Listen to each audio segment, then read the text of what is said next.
on this other Discord that I'm a frequent member in. You guys should check it out because they're the ones that inspired me to start this podcast.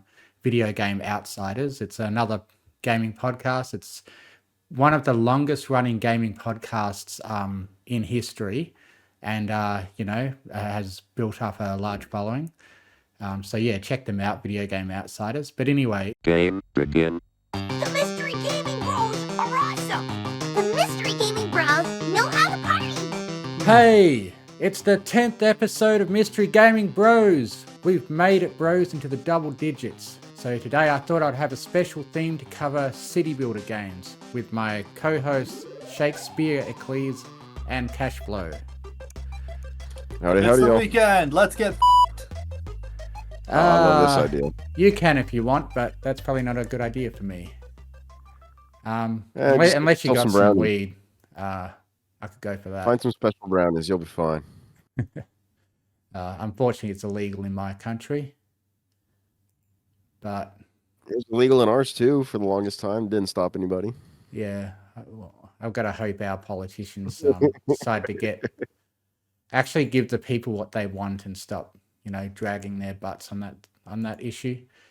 Anyway, just a quick Palworld update. Have you guys been playing it much more? Specifically, you Shakes. You've been playing it much?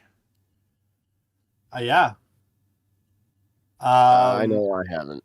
All right. So I know that there have been announced updates, but a lot of those has just been primarily tackling game crash issues and AI pathing within the bases. I have noticed a vast improvement, although I don't know if that's necessarily from the improvements they've made on their end or the ones that I've made in terms of restructuring the layout of my base, because the big problem was that you would have your pals getting hung up on the architecture or getting stuck like clipping into a tree, and all of a sudden you get a notification that so-and-so is starving because they can't get to the food bowl, which is always irritating.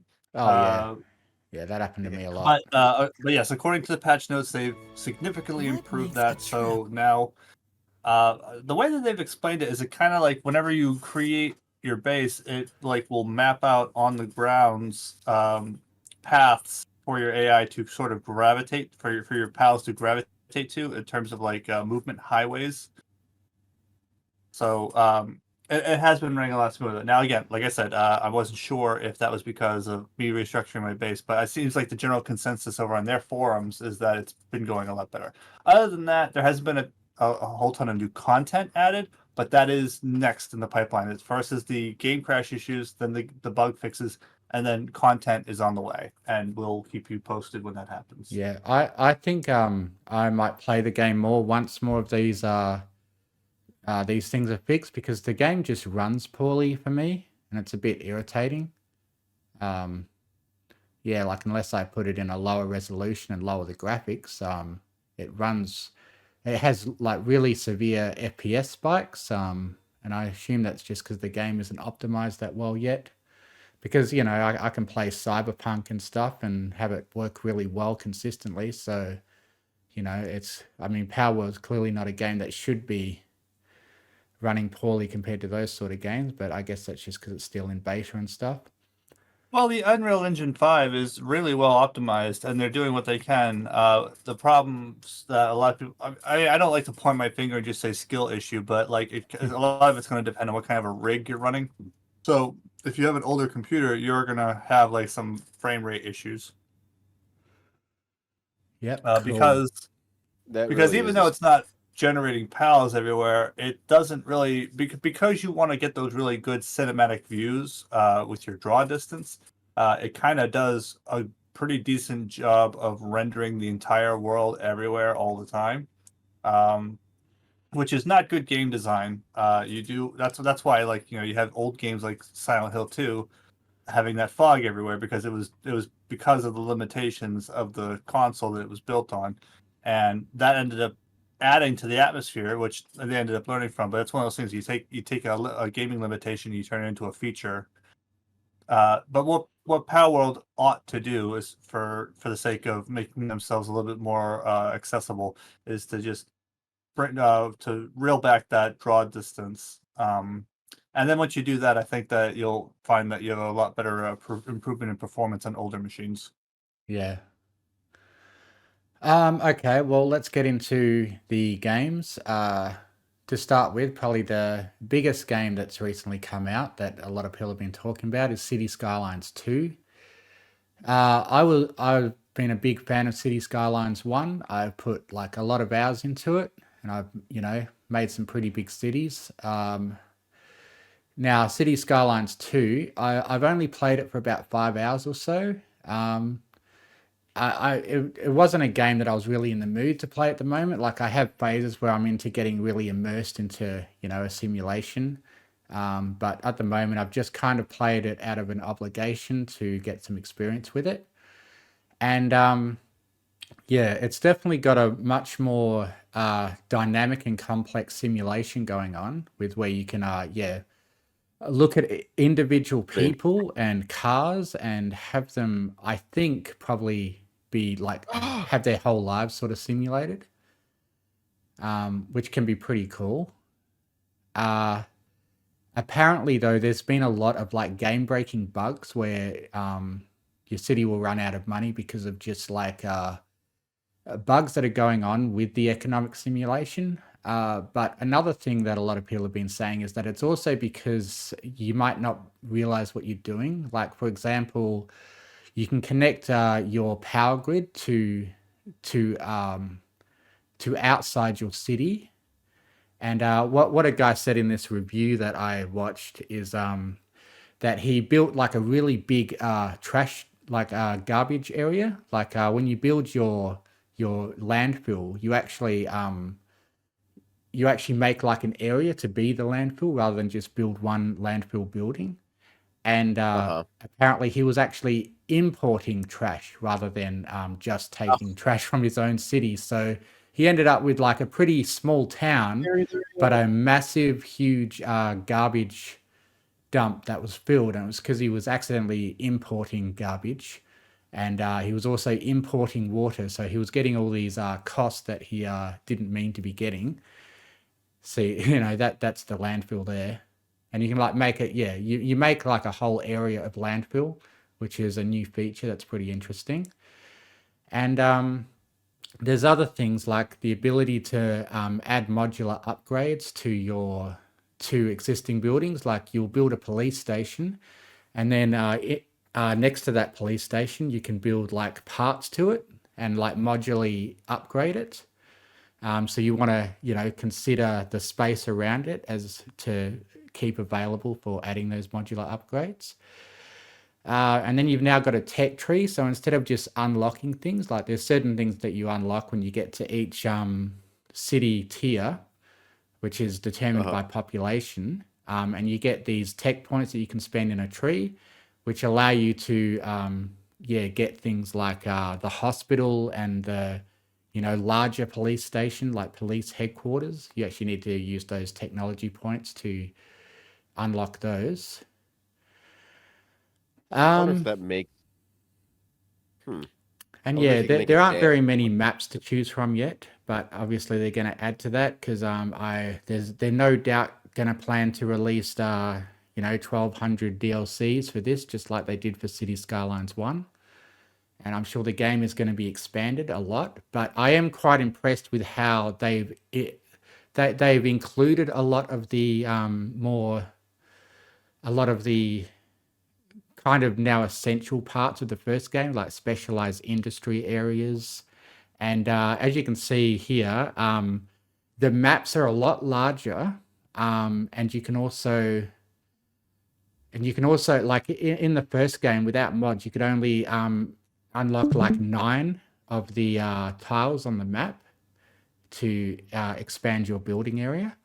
But this time, I think you can just keep buying tiles, and you can buy them to the edge of the map, which is important for certain things like attaching connections to other cities.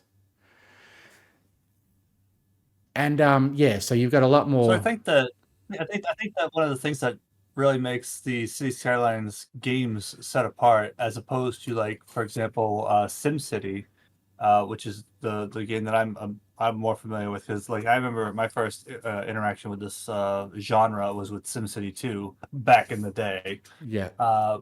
But like as like I'm Kibitz has demonstrated, and I know we're going to talk about him a little bit later. Like you can make your city specialized, like you said, it was specialized industry, and he made like an entire like oil refinery city.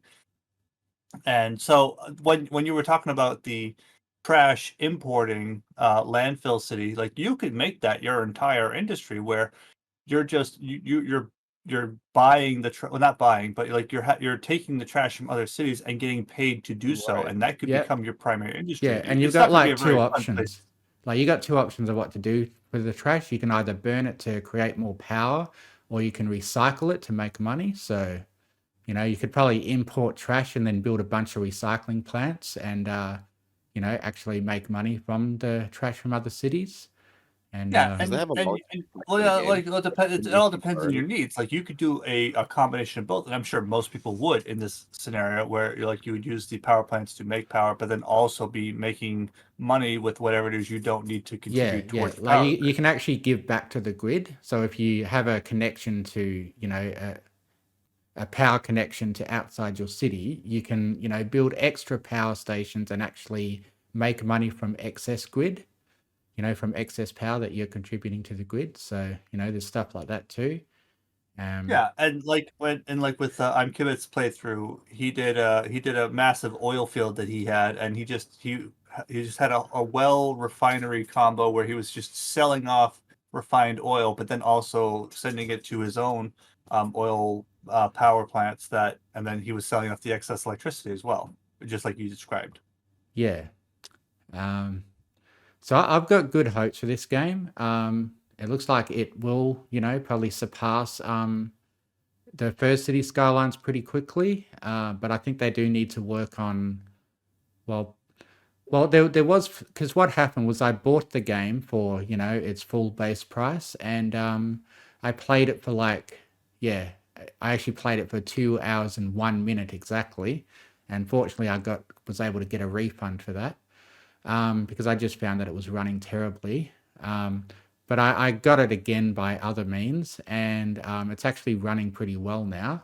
I'm not sure what was going on the first time I was playing it, but it was just, yeah, going really slow. But Well, I I'm sure forget. they've Are you done playing it on optimization the? updates since then. I forget. Aren't you? Are you playing on a laptop? Was that what you were doing? yeah, Gotta Well, upgrade the rig, buddy. man. Gotta upgrade the rig. Once you upgrade that rig, like even if you get some more medium tier stuff, I'm pretty sure just having the PC itself is more likely going to be much more help. You know what I yeah, mean? Like a good GPU nowadays, they're relatively cheap. If I'm being honest, they've gone Yeah, down because in here's the price. thing, like a mediocre desktop is still going to run better than a high-end gaming laptop just because of Right, the nature right. of the hardware. And you have to spend a lot of money to get something that's comparable laptop wise. My buddy did that, and it was over 2 grand. I think it was 2.5. Like you really do have to start putting out a large amount of cash for laptop gaming rigs. It's crazy. yeah. You can see there But the I'm way that telling you, he's expanding that trash area. Yeah, and And it just that it works like the way zoning does with the older versions. Um, okay. I want to I jump forget. onto this game. This is something I want to try out. This looks like a lot of fun, actually. Yeah. So I think what City Skylines 2 is running into in a meta sense of the game is that in the same reason that the next Elder Scrolls game is going to have trouble, is that people are going to play the new game and then it's just going to make them want to play the old game more. Like I had that situation when I played Far Cry 4. I played Far Cry 4. I'm like, wow, this really makes me want to play Far Cry 3 more again, because you have that familiarity, but also there's so many mods. And when you have a game that's really popular in the modding scene, it's very hard to make a sequel to that because people are just gonna be like, oh well, I could just play this other game that I already have with all these mods that gives it all the replayability that I want. Why would I buy a new game? And City Skylines has a butt ton of mods, and so to make City Skylines 2, first of all, they have to add enough to it that the modding community has not already done with the first game to make it enticing to purchase a whole ass other new game at full sticker price. And then they have to make it moddable to give it the appeal to that community, because that is what's been keeping the City Skylines 1 game, like the playability for that, going for as long as it has been. And then they need to understand that in the gaming industry. Yeah. You know, I just realized because I was thinking about this. Up, it popped up on the wrong screen.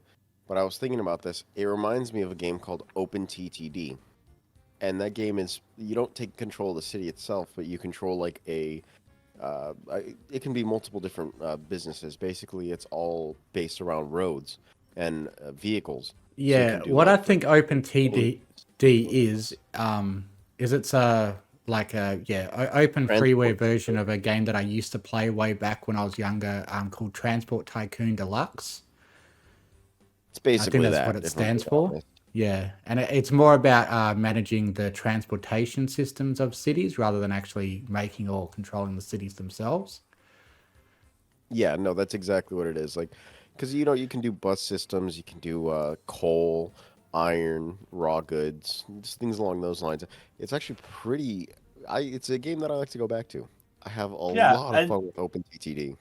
and that's the thing too. You can have a game that is built inside of a different genre, and if you limit the scope of it, you can create tremendous depth. And I would think that one of the best examples of that would be like Mini Metro, where it's a very simple, minimalistic puzzle game that's based on transportation. And OpenTDD is, a more graphically advanced version of Yeah, that. And then that, and Mini Metro, and then Mini Motorways, which is the sequel to that. Very similar puzzle, but it's a different enough game to justify purchasing both of those. I think they're both $5 games. I highly recommend both of those. yeah. There's a game that I wanted to try. I tried it for like 30 minutes, but couldn't really get into it. It was Railway Empire, and that came out on Game Pass recently, and I was going to try it.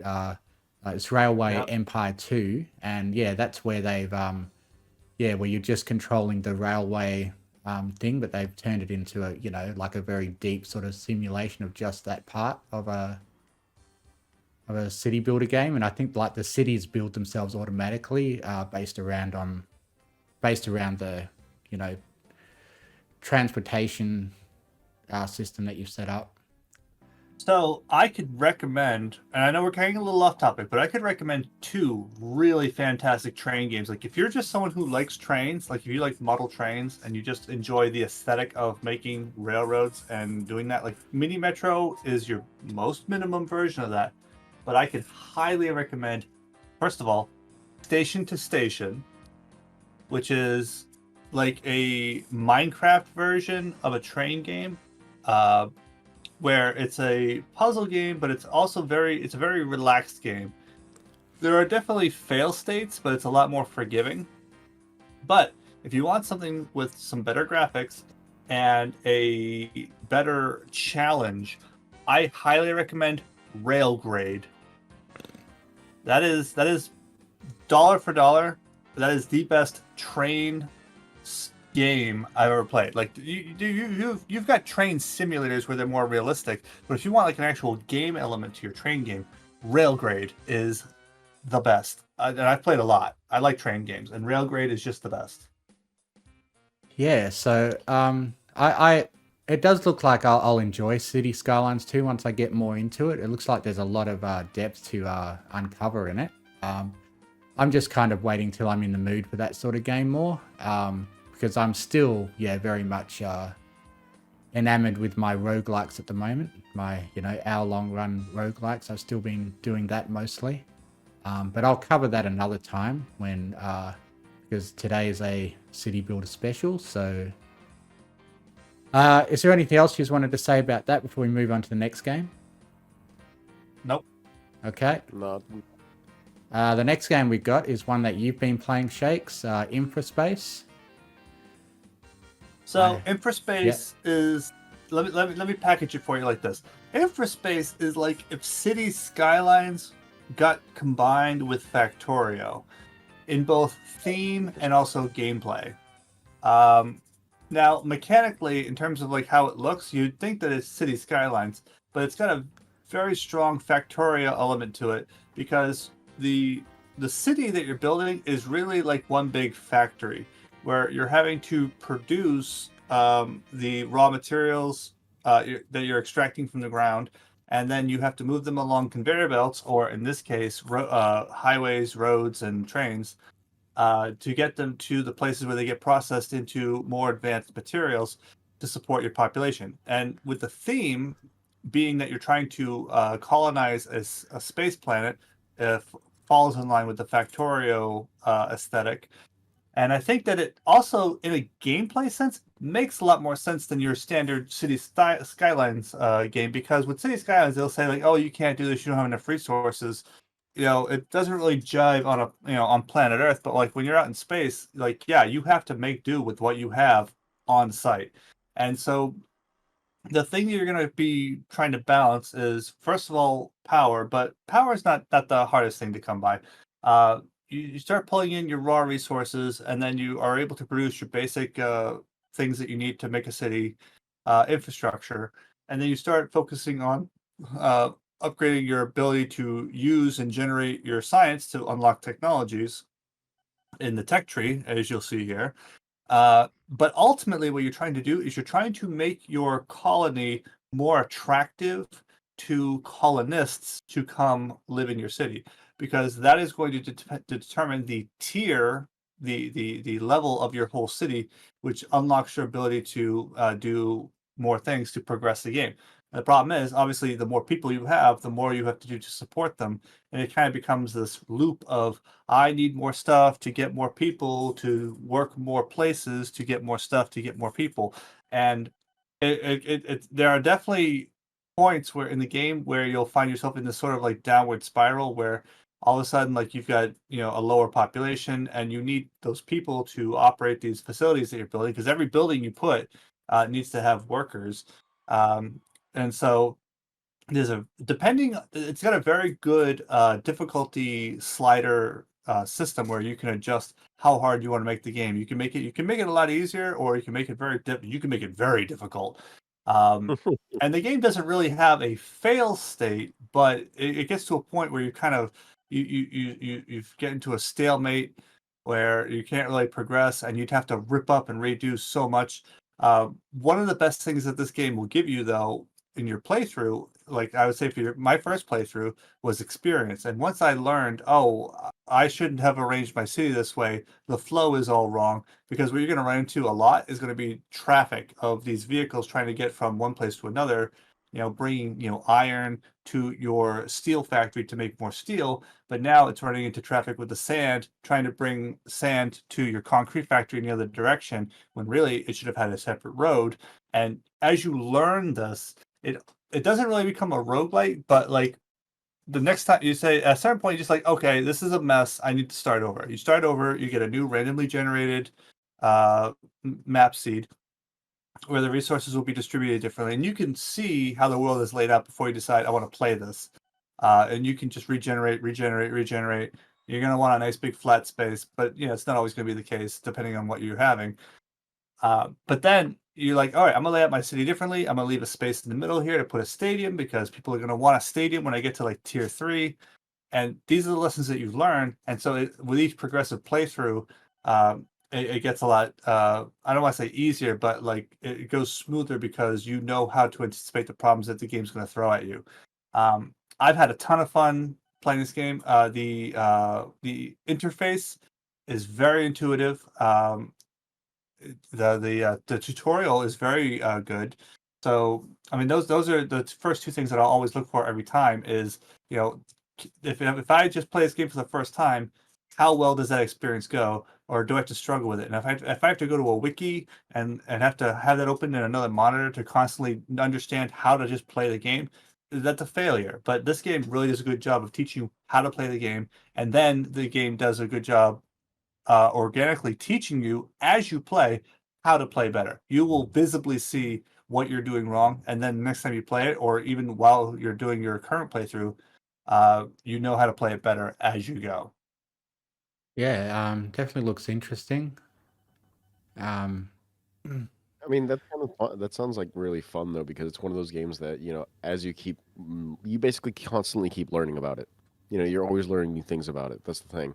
Yeah, that It, reminds me it of might, settlement survival, where I, I constantly get fail states and need to start again, but have learned, more about how to better optimize, the placement of all my buildings and stuff to, be as productive as possible. Yeah, and so with this game, there's no real failsafe per se, like a capital F failsafe, fail state. What'll happen is you have these habitats that you build, and they will be populated by people who come via the spaceport that you build. Um, but what ends up happening is that if your settlement is if you overexpand too quickly, which is always going to be your first mistake. I can warn you, and I can warn Cash. I can say, don't expand too quickly. But you're going to think, okay, well, I'm building all these buildings, and now I've got a shortage of people. I need to build more habitats, and now all of a sudden you've got a shortage of oxygen, water, and your food supplies. And so then you try building all these facilities to produce more oxygen, to pump more water, and to grow more food. And now you've got way fewer employees because you're spreading all these out, and all of a sudden all your buildings are underperforming. And so one of the things that I always tell people, when you play, is to grow slowly, build tall. Don't go wide, build tall. Make sure your buildings that you have are as good as they can be before you build another one of them, because otherwise you're going to be spreading yourself too thin. And I can warn you that you're gonna do it anyway. You're gonna have that knee jerk reaction. The way you lay out your roads, the width of your neighborhoods, your power distribution, you're gonna make so many classic mistakes that I could spend hours just saying, "Don't do this, do this." Uh, but you really it's one of those games where you really ought to learn for yourself, and it never feels punishing. Like you're gonna make mistakes with your layout, and you're gonna say, "Oh, I got to do this over again," and but it never feels punishing in the way that, like, oh, I've gotten this is such a bad situation, I don't want to deal with this ever again. And that's not the case. One of the things I really like about this game, again, is like with the roads, you've got a grid system, so you can make nice straight roads.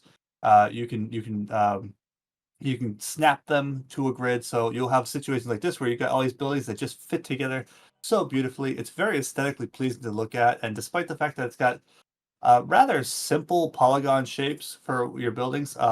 As your city grows, it looks very good. They've got a very good silhouette where, like, you don't have to hover over something to know what it is. You can glance at it and be like, oh, that's a habitat, that's a spaceport, that's an oxygen generator, and that makes my concrete. You know it immediately because all the buildings look so unique and identifiable, which is really important when your city gets massive. Yeah, kind of yeah, does remind definitely me looks like actually. something I'd be interested in. It almost has a pretty similar structure to it for like when you're playing Anno 1800, which is another game we're going to talk about in a bit. Because what ends up happening with that game is that you're constantly playing against the AI or against yourself, regardless. But you always realize like, oh, you know what? I need this resource or I need that resource, and you need to essentially have to build to get it. But the problem is, you always need more settlers, or you always need, in that case, you get settlers, workers, et cetera, et cetera. And one thing that you can easily end up doing, especially if you use the auto select buttons, you can just auto upgrade like a whole block into a settler type that you have none of the resources to support. And it's Yeah. super easy to do. It really is, because you'll end up being like, "Hey, wait a minute. Why am I losing suddenly like, 3 grand instead of making 5?" And it's because you ended up using up all the resources that you actually had, and now you're basically stuck playing catch up. Because remember, you did that to upgrade a certain type of resource. Well, Yeah. you still need the other resource, so now you're kind of stuck in a catch-22 between trying to get more settlers and needing to build up the old infrastructure to support the new infrastructure. Yeah, Yeah, and so I will say that for better or worse, Infraspace is incredibly well balanced. Like, I have not been able to find any way of, like, oh, if you just do this particular strategy, you can cheese the game. This game is very tightly balanced, and so, like, it's the population balance being that, like, if you try to do too much and you need people to do the things, and then you got to do things to support the people, and that's your core gameplay loop. And I will say, as compared to like City Skylines, for example, the $25 price point without a sale, $25 for Infraspace, it's absolutely worth the price tag. Yeah, that's refreshing with That a really lot of doesn't sound games being over $80 nowadays.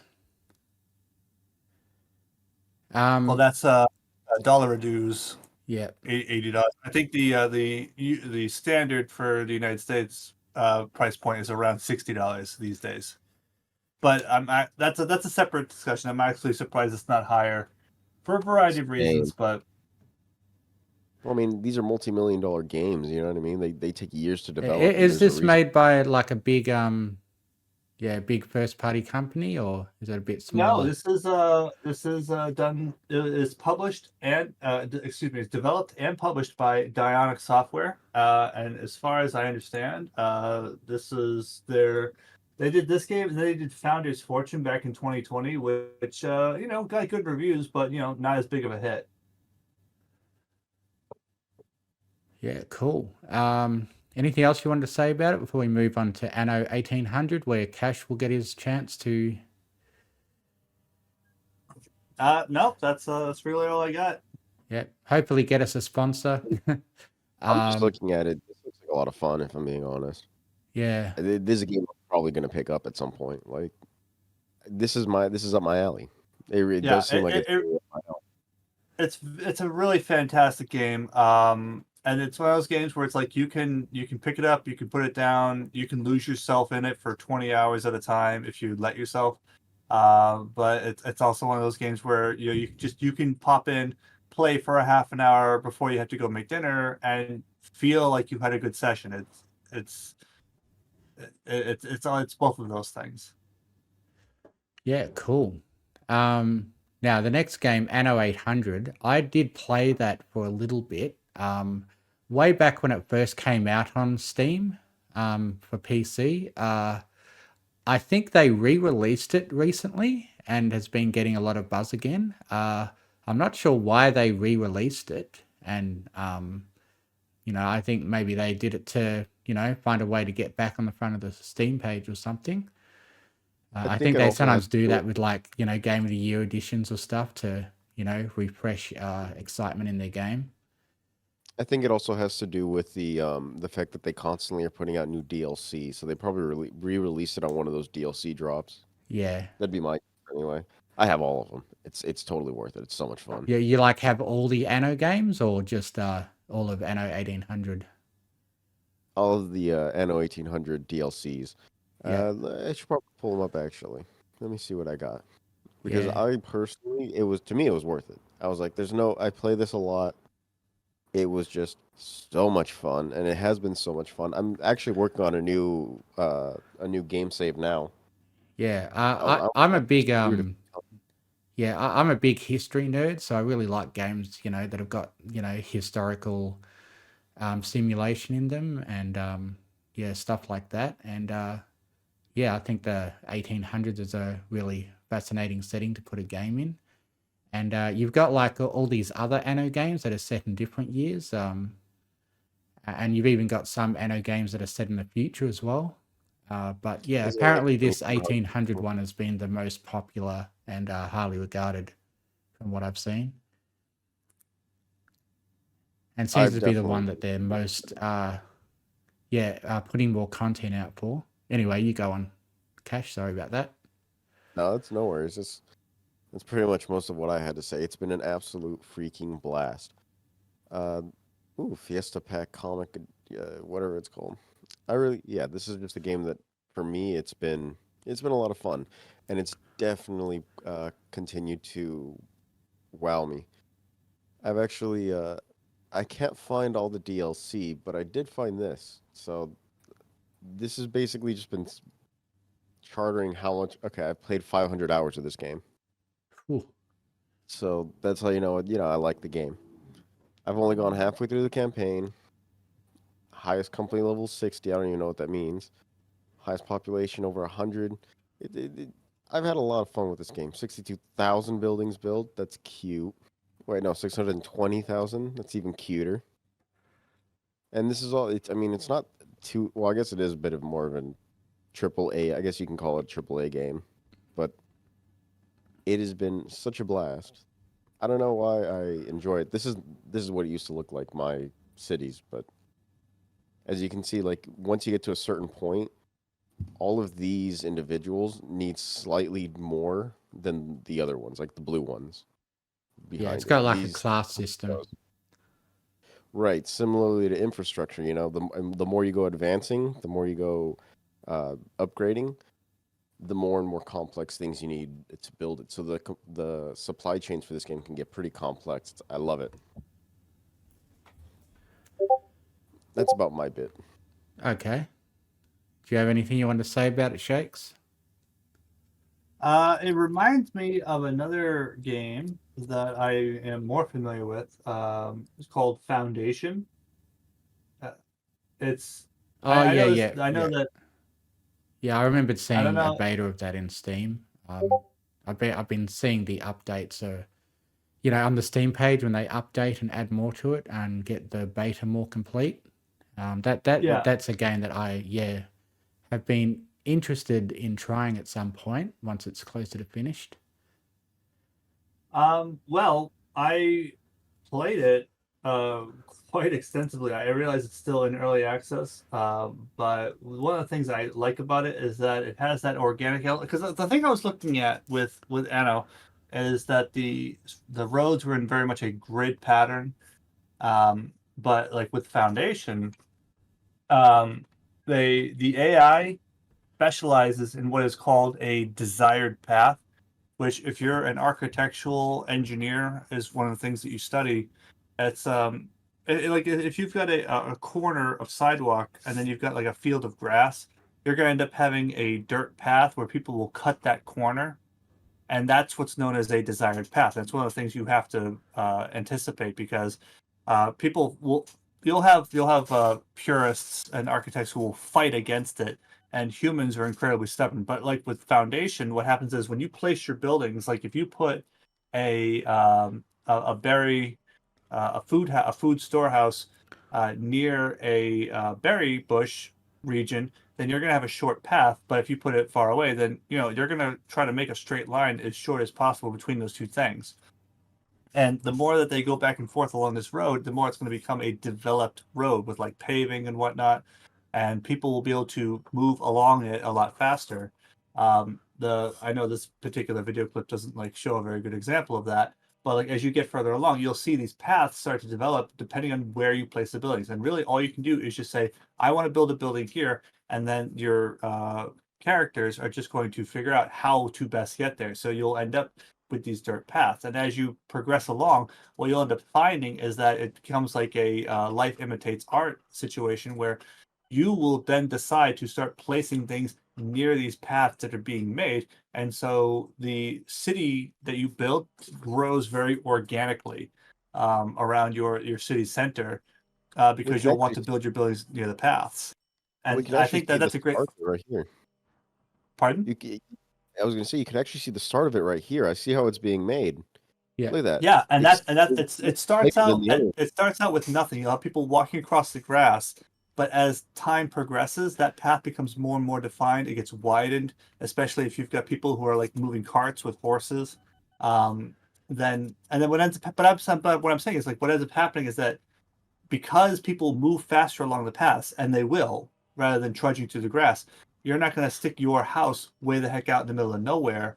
Even if there might be a really great bonus for doing so, you're going to build it closer to the path, just because you're going to have your people moving faster along that. And it really is a demonstration of how these old villages turn into these really convoluted old world cities, where like, why would you design a road like this? Well, it wasn't always a road. It used to be a footpath, and after that it became a cart path, which then got paved and turned into a road.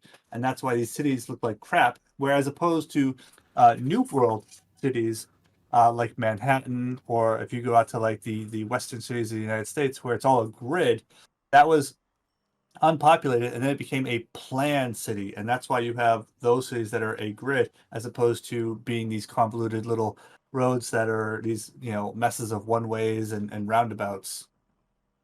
Yeah, yeah. I mean, That's one of the main selling points to this game that I've seen, and what intrigues me the most is this organic automatic the organic automatic way that it sort of creates the city as you go. I guess you could And call it I that. just it's a very, I would say it's one of the most organic city builders I've ever played, and again at the $30 price point, it's kind of I liked it. I recommend it. But I mean, if it was $20, I'd say definitely get it, try it. $30, it might be kind of borderline for some people for what you get. It's got a tremendous amount of depth to it with the technology and the economy, because you can trade between other towns, and you start to form your own local government. You form your own militia and things like that. There's a lot of depth to the game itself, but I feel like those are aspects that other games have done better. Um, I would definitely check out some Let's Plays of it on your own times, viewers, and decide for yourself. I enjoyed it a lot, and I do recommend it myself. Yep. What were you going to say, Cash?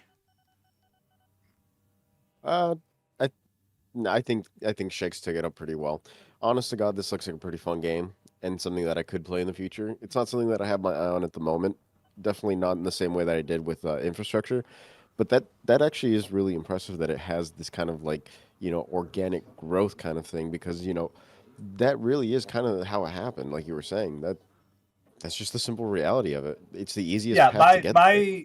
my sale pitch for this would be, go ahead and wishlist it. Definitely grab it when it's on sale. I didn't mind paying full price for it. I enjoyed it for what it is. And again, it definitely feels like watching a historical settlement being Simulation developed. play out. Yes. Yeah. That's something that I enjoy. Speaking of which, I'm not sure if it's really a city builder game, but Cash suggested we bring up Civilization. Oh, I love You love Civilization. That's one of my favorite Civilization? games. Yeah. Yeah, it's I'm one a of my huge favorite games. Civilization fan myself. I've been playing it way since when it was on the original PlayStation. There was like Civilization either 1 or 2, I think it was, on PlayStation. And ever since then, I've been getting every Civilization game that comes out. And I've really been enjoying them. I think the series peaked at Civilization 4 because 4 was the last one where it was uh, a historical simulation, as opposed to when 5 and 6 came out, it became more gamified. It became more balanced for multiplayer, and there were certain, very unhistorically accurate things that they implemented, like no map sharing, that would make that weren't, a proper simulation of history. But yeah, they've been going more down that path. But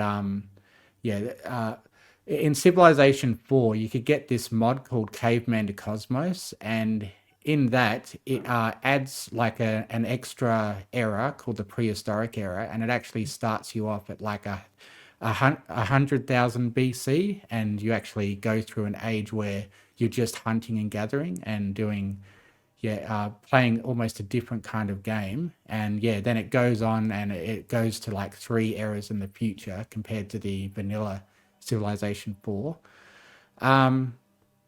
So that's probably my favorite Civilization game, has been the Caveman to Cosmos mod for Civilization 4.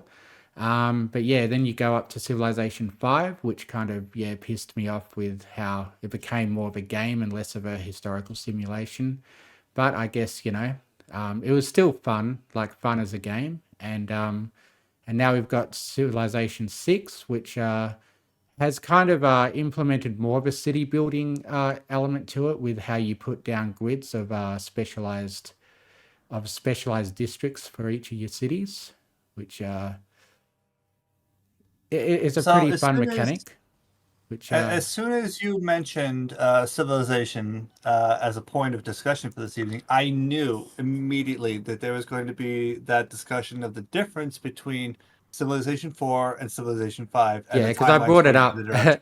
I brought it up outside of the podcast too when we've been playing Yeah. games. Yeah.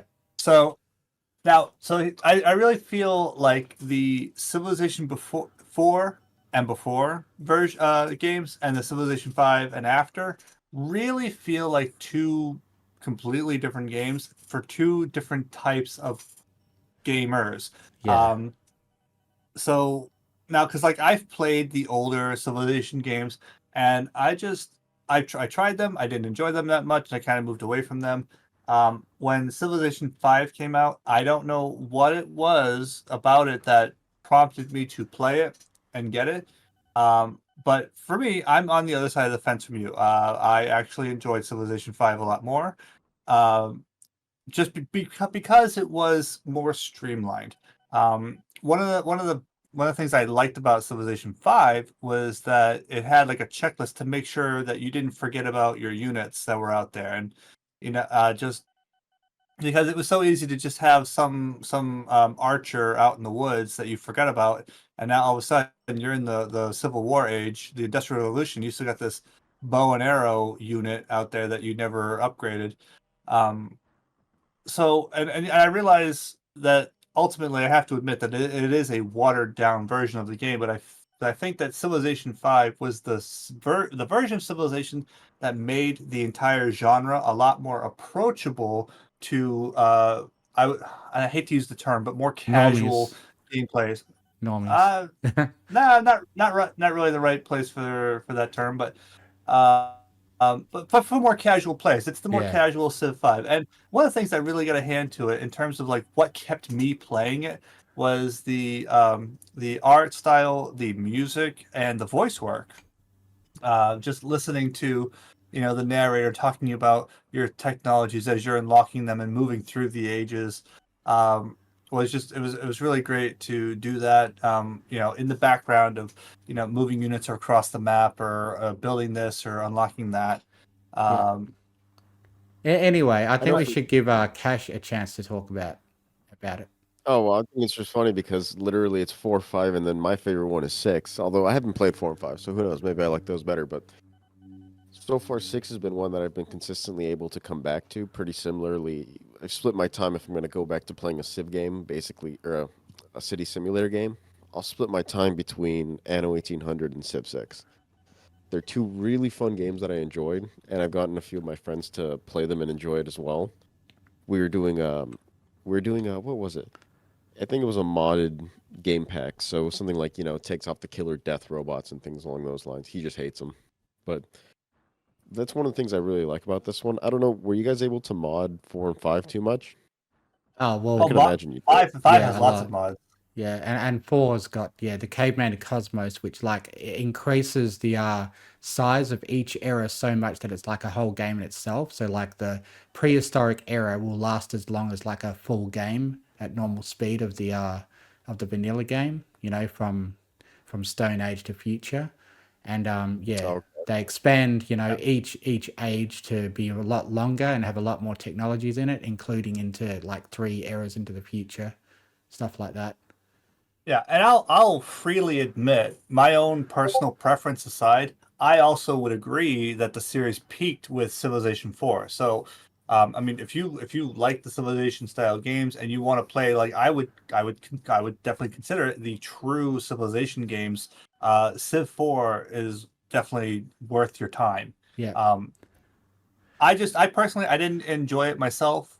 It's just as my personal experience, but I recognize that objectively it is the better Civilization game compared to 5 and 6. Mm. Um, one thing that I got a mod for 5 and 6 now. I think they've got it for 6. It's a sorry. So it's a mod that basically turns the entire game, the entire length of the game into just being the ancient and classical eras. So it like it has different models in it. It has a lot more like units that are based around those eras. And instead of the eras being Stone Age, classical, Renaissance, industrial, so on. It's instead Anno Domini. Anyway, it's these Anno something errors that are used to explain, categorize into more specific points during the ancient and classical eras, and the Right, game like actually, the Iron Age, the Bronze Age. yeah. So it's more detailed about that part of the game. And what I like about that is that I tend to get bored of civilization once I start getting past the industrial era.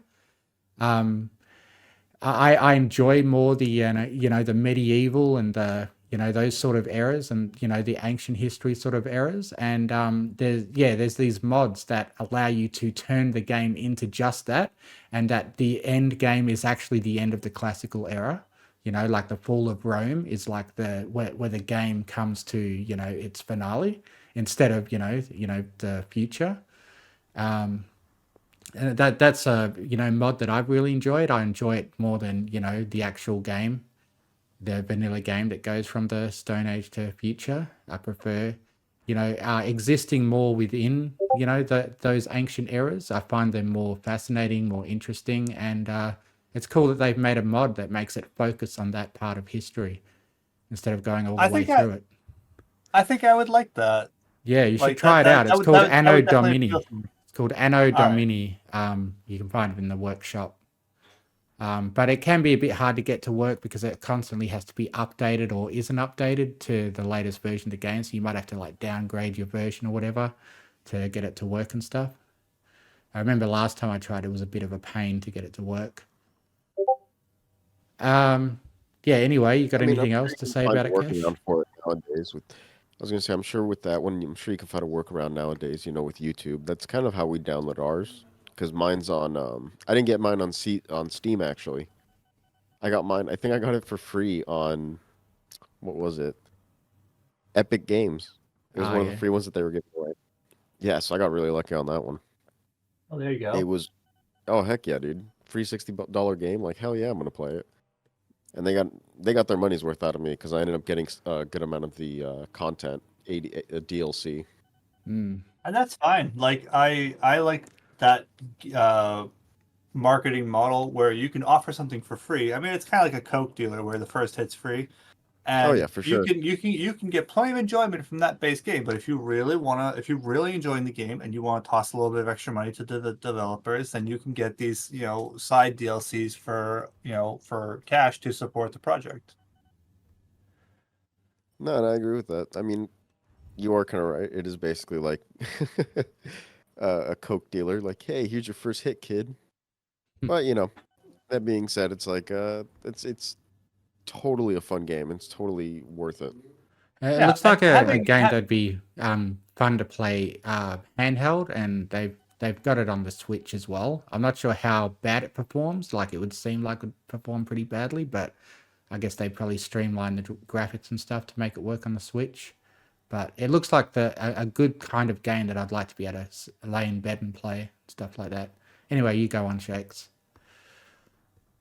No, I was just gonna reiterate that the having your base game being free is its own advertising, because if it's free, it's for me. That's the how the saying goes in the land of cheap trade. And then having free freemium content where you're like, oh, you could have this other stuff, but you got to pay for it. That's enough to support the business, but that way you don't have to spend all this money on advertising. Yeah. Um, anything else you wanted to say about Civ, Cash, before I move on to the next game on the list? No, I think we're good. I Okay. think I'm good. Well, the next game, and I've actually linked you a video that's all about. You might have already been watching it, but it's Humankind, and it's basically Civilization's current competitor. It's the current competitor to Civilization 6. It's almost an identical type of game, but it works a bit differently in that you actually choose cultures as you're leveling through the game. Yeah, that's it there. And yeah, like what you do is you start every civilization starts off as just a prehistoric tribe, and it has the bit of like hunting and gathering sort of mechanic that I enjoyed from Caveman to Cosmos. But yeah, it's a bit of a short part of the game where you're just trying to get your tribe to gain a technology, hunting or science. Yeah, I think growth star, And then when you get your first star, you can advance to your first ancient era civilization. And the ancient era, yeah, and so basically you choose between different, different ancient tribes from history, like Greece or something. And then when you get to the classical era, you choose another tribe to take the abilities of. So, and they've been adding a lot more of these cultures that you can play as throughout the game. And basically you just, when you take these new cultures, I don't know, it's kind of hard to explain. But yeah, the game itself is that makes gameplay sense, like mechanically. Like as an empire, you absorb the knowledge and culture and technology of the other smaller nations that you absorb into your empire. Yeah. And you go on doing that until the modern era. And, like I think they've recently added Australia as one of the cultures that you can adopt in the modern era. And it basically gives you different bonuses and different focuses. Like you've got military cultures and agricultural cultures and so on, depending on what you sort of want to focus on. So you can try to take just all scientific cultures all the way through. But one thing that happens is if another AI controlled player takes a culture, it becomes unavailable to the rest. So it's also a bit of a race to be able to get the culture first that you want to go with. And that can kind of dictate what your playthrough will end up being. Like it's not always going to be the cultures that you want to play as, but it makes each game very different in terms of the strategies that you use, whether you're going to be like an industrial culture that's trying to, build wonders as fast as possible, or an economic culture that's just trying to stockpile money and become, an economic powerhouse and stuff like that. And it has a lot of things that are similar to Civilization 6, like how you put down districts. It's taken that and then you build buildings within that district.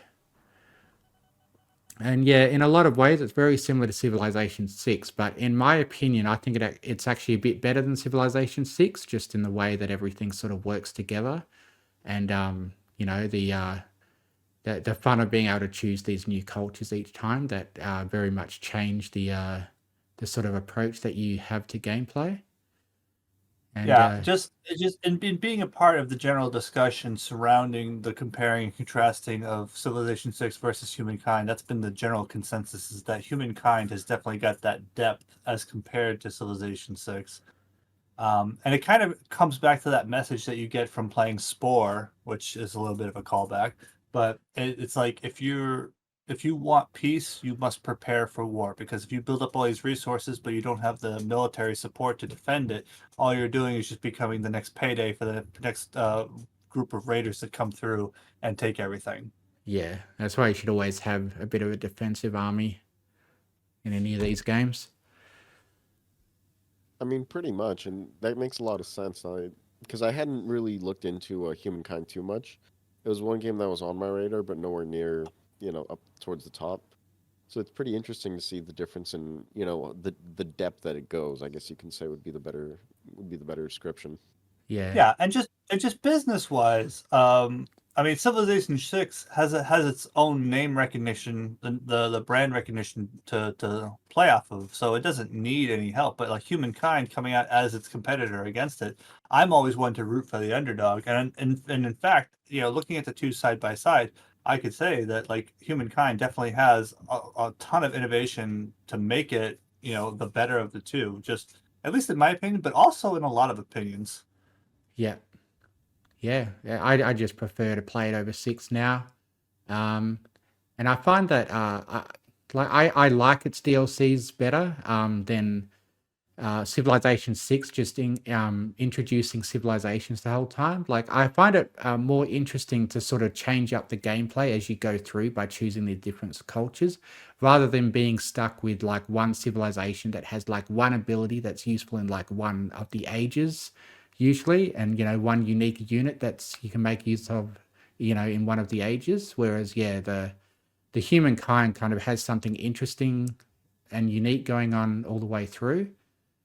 That's just sort of the way I see it. But I haven't played Civ 6 recently enough to sort of compare it myself. I've just Humankind has kind of become my headcanon for how, civilization game goes now. So, yeah. Anything else you wanted to say, guys? Nope. Bros? Should All be right. good. I think we'll move on to Cardboard Town. Now, this is a bit different. This isn't, like a big, huge depth city building game. What it is it's a combination of a card game and a city builder game. And basically what it is you've got like a deck and you've got cards and you try to build a city using the limitations that are set on you by what you draw in your hand and stuff. I gave it a little bit of a go, probably only like 30 minutes, but then I watched a review to sort of get a better idea of it. Maybe in that video you could skip forward a bit to get, because this is like just a playthrough someone did, so it probably takes about till halfway through the video before you start seeing it sort of come to fruition. And you like build parks and stuff that give and you like dictated what you can do by these cards. So there's the strategy of like trying to of being limited in what you can actually do, and you've got to try to I watched this video that you've posted earlier, and I'm significantly interested in getting it. So I've added it to my wish list. But the thing that definitely stands out to me with the card playing element is that this is very similar to Station, where with Station to Station, you draw cards that let you, do what you can. It determines what you can do with your railroad building game. So any game that has this element of chance to sort of like balance against skill, because if it's any game that's just purely skill and resource management, there's always going to be that first order optimal strategy that people are going to use to say, this is how you play the game, and anything less than this, and players will always optimize the fun right out of a game. And as soon as you can introduce elements of chance with either, random generated numbers, dice rolls, or a card draw, you can counterbalance that with luck, and especially with this, which is what I would call, after having looked at it, a roguelike city builder, which is an incredible thing to even say. And I think that by itself definitely makes this worth a look. And just like with other roguelikes, like when you play the game, you like unlock new cards that can then appear in future games and stuff like that, just like you usually do with classes and weapons in the roguelikes that I've been playing. And the deck builder elements to this lets you kind of like stack the deck a bit, where you can try to mitigate negative elements, but also add in things that you want to draw. The fact that it's a city builder is just the coat of paint for a really solid core gameplay element of the roguelike card draw, random number generation. It's got a ton, and I think that the simple aesthetic of the cardboard city builder is deceptive with just how deep the gameplay strategy of this game can really be. Yeah, I've yet to really get far enough into it to sort of judge how much depth it gets to, but yeah, it's certainly something interesting that I want to get more into. Do you guys have anything else to say about it? Not at the. I wouldn't say I really do, but I mean, it really does look pretty interesting. I like it's pretty fun. It looks pretty fun to see how it's all integrated. The basic chances that you have. I mean, I'm just looking at these cards like, why the hell would you need a Doomsday Bunker? Yeah, as a city builder, it's very, very simplified, but it's because the gameplay elements are centered around your card draw, because the cards you play have a balance to them, where you could play this game that's got a really great benefit to you, but it's going to increase your trouble meter, which can lead to disasters. Which you'll you need can that get doomsday more. bunker for.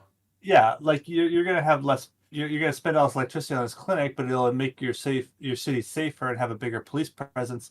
Or you could have a casino that'll give you a lot of revenue, but it's going to increase your crime somehow. Like there's a balance of all these different uh, currencies in the game of disaster level, your water, power, safety, your natural resources, and then of course just your money, which is actually just like your energy of actions per turn, Yeah. which you can increase other buildings. But the fact that you have that many different currencies of resources that you can balance means that you can have a ton of depth to this game, and it makes the gameplay at the same time very unpredictable. You're never going to play the same game twice, but it also gives you a lot of avenues for problem solving, because you don't want to just have it be where if this happens, you need to do this solution. It's like, no, anytime you encounter a problem, you'll always have like 3 or 4 different choices that you can make.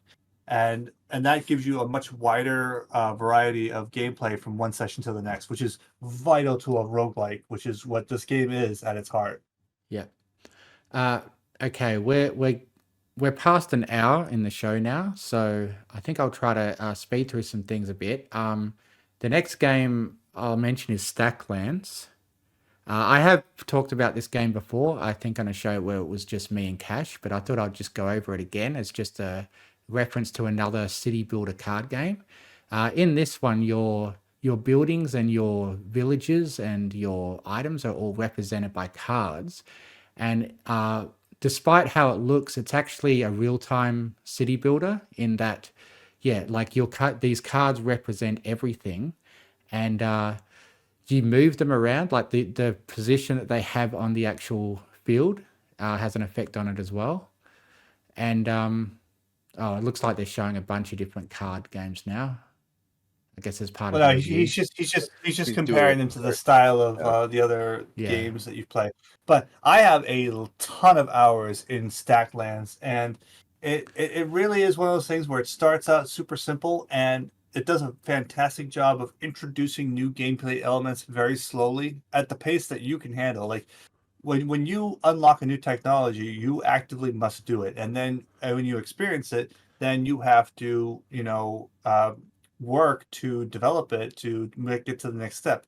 So it's not one of these things where it's like stuff keeps happening and you don't know what's going on. Like every card that you see on the board is by your doing. Like you'll open Yeah. up a pack, you'll get new cards, you have time to read them, you can pause the game and interact with the cards.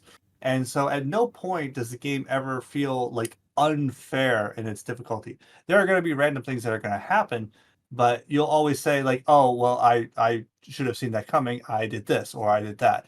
And I think that for most people, like your first playthrough is going to be very short. Your person's going to starve, but anytime that you fail at this game, you learn way more than you lose.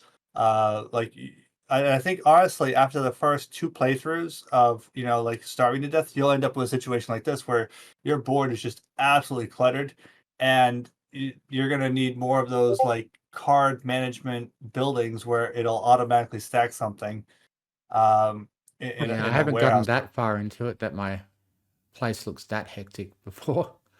Yeah. Yeah, I'll honestly say, like, having played it a ton myself, that this right here is a poorly optimized board and is not indicative of the game. Like, if your board looks like that, you're playing it pretty wrong. Um, so but like, yeah, this is usually what your board is going to look like, and I think what that other board was with that huge field, uh, was probably a mod to make it that big, because this is par for the course where you can usually see everything at the Yeah. same time. And yeah, like it's a ton of fun. The way of introducing new recipes through the idea cards. You're gonna get a recipe. You don't have to keep the idea card to have the Yeah, recipe. you Once you just know sell it, them you know on. it. Yeah, once you When you know it. play it, when you play a new game through, you can still make that recipe without unlocking the idea card, as long as you remember how to do it. And yeah, you can reference the wiki to do it. As long as you've got all the resources, you can make it at any time. Oh, interesting. Well, I mean, I guess that makes So sense. the biggest technology in this game is your knowledge as a player. So like if you get raided by a bunch of wolves or some monsters coming through a portal, or like a slime monster, for example, and they just come through and you weren't ready, you get caught with your pants down, and they just kill your entire village. That's fine, because like all the stuff that you know how to craft now, you can do that right from the get-go. As soon as you get the resources to do it, you don't have to wait to find that recipe. And so what'll end up happening is, your first 2 playthroughs are going to probably end badly. Either your first time, everyone's going to starve. The second time, everyone's going to get killed by monsters. But the third time you play through, that's going to be like your forever game, where you can just go right till like Moon 900, which is like your period of time there. Like this person right now is on Moon 41.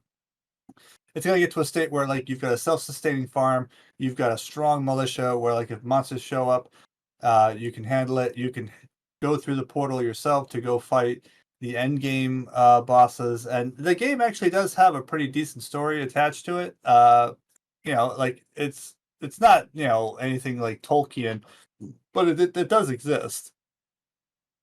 The Yeah, thing that they if you- recently released the new Cursed Worlds expansion, which is what made me want to play it again. Although I haven't actually gotten far enough in it to see that new content, but Yeah, I I sort of played keep the, dipping into this game and then going back out. I haven't gotten that far into it really. Like not. It does kind of have that effect of like if you walk away from it from too long, you kind of have to start over just to relearn everything. Yeah. But with the Islands expansion and the Cross World expansion, it's never been a better time to start playing it, especially at the price point. I think it's still only like $6. Oh, that ain't bad. Yeah. Yeah. Well, I'm gonna get a drink. I've got Rimworld on the agenda. I'll talk about that when I get back, but maybe you can talk about Tavern Master Shakes, because I'm sure you've got a lot of experience in that. You want to do Tab Master Shakes? Yeah, sure. All right, I'll be back in a sec. So Tavern Master, you are running a tavern. It's a really great like D&D style tavern.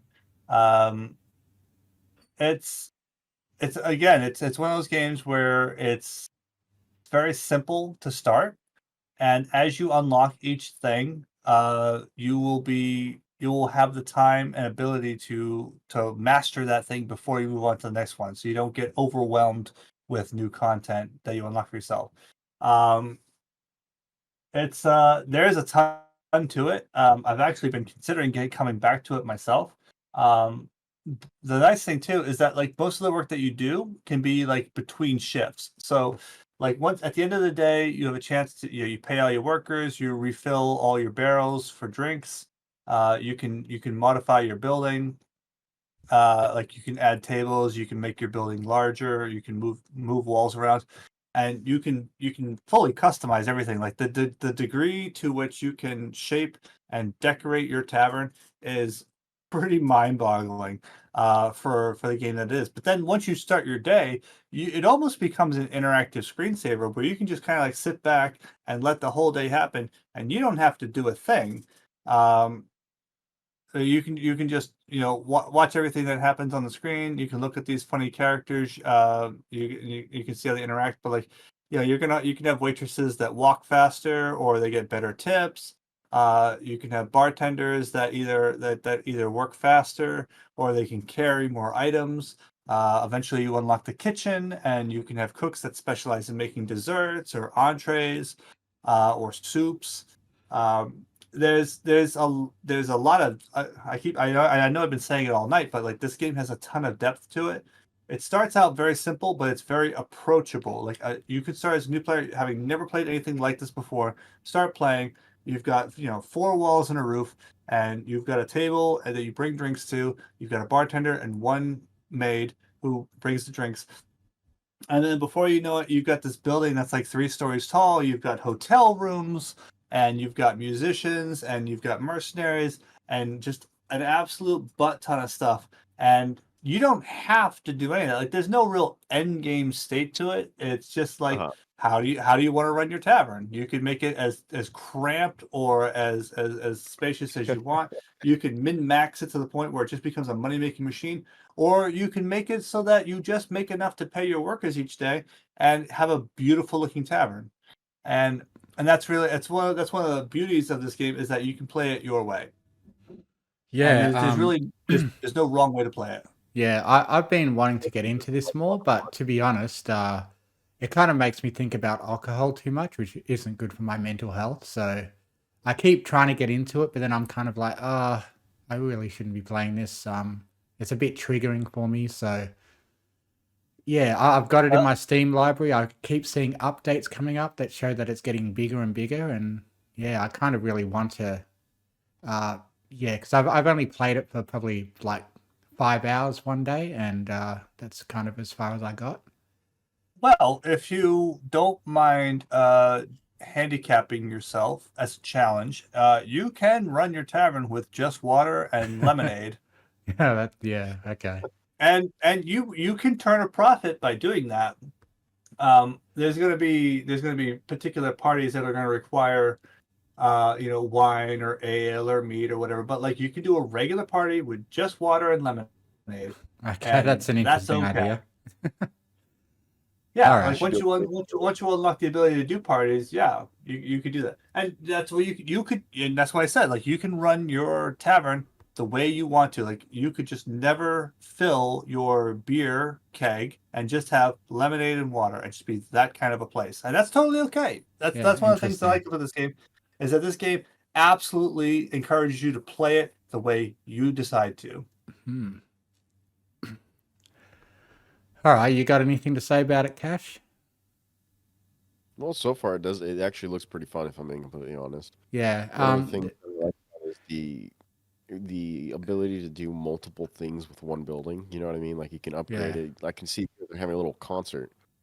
So, that actually seems like a pretty interesting idea, and I like what you said earlier, Shakes, about the depth of it, because it really is one of those games that seems like you can do quite a bit. You know what I mean? Yeah, You like can when you go to hire new employees, you have a bunch of different waitresses you can choose from, and you can pick someone who can either carry more, or they move faster, or they get better tips. And these are all attributes that you can upgrade as time goes on. As they work for you longer, you can increase their stats, just like any other RPG character.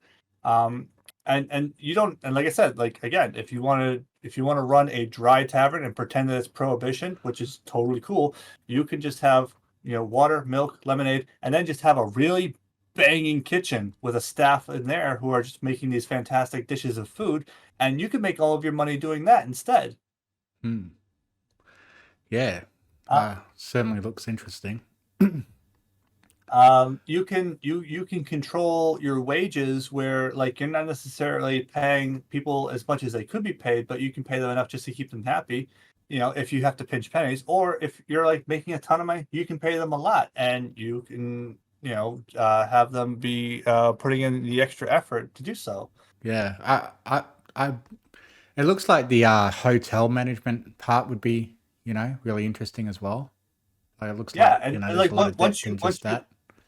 once you get to that portion too, yeah, you can make a bunch of money. And the thing about the hotel part is that it's a lot less direct work, where it's just like once you have it set up, then it just becomes a case of you're going to make this much money per day, per room, per guest. And as opposed to having to worry about a waitress, going to each room, each table, you'll just have to have one who's like designated to, tending to the rooms, in Yeah. terms of like either bringing them food or drink for room service, but also like cleaning up the beds afterwards. Yep. Okay. Now, do you want to talk about Rimworld? Yeah, I thought Rimworld was pretty fun. I played Yeah. it for a little while. I haven't played anything more recently, but I do remember, it was pretty cool seeing the different personality types that you end up getting out of it. Yeah.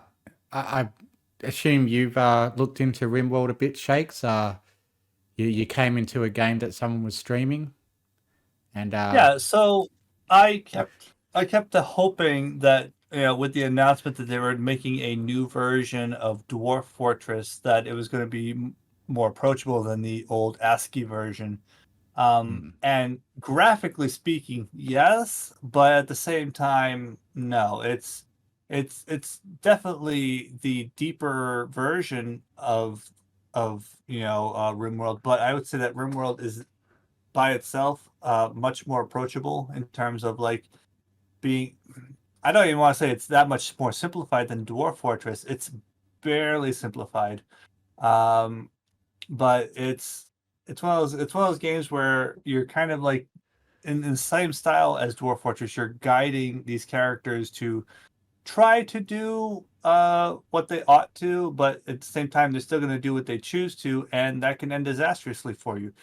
Uh, but one of the strengths of that being that it can create these really fantastic meta narratives that you said that you can tell your friends later on, like, oh, I had this settlement of this, that, and the other thing, and someone went out to go fight the damn buffalo and end up getting everybody killed, and then, Yeah, or there's two it's a people bit who of are a unconscious.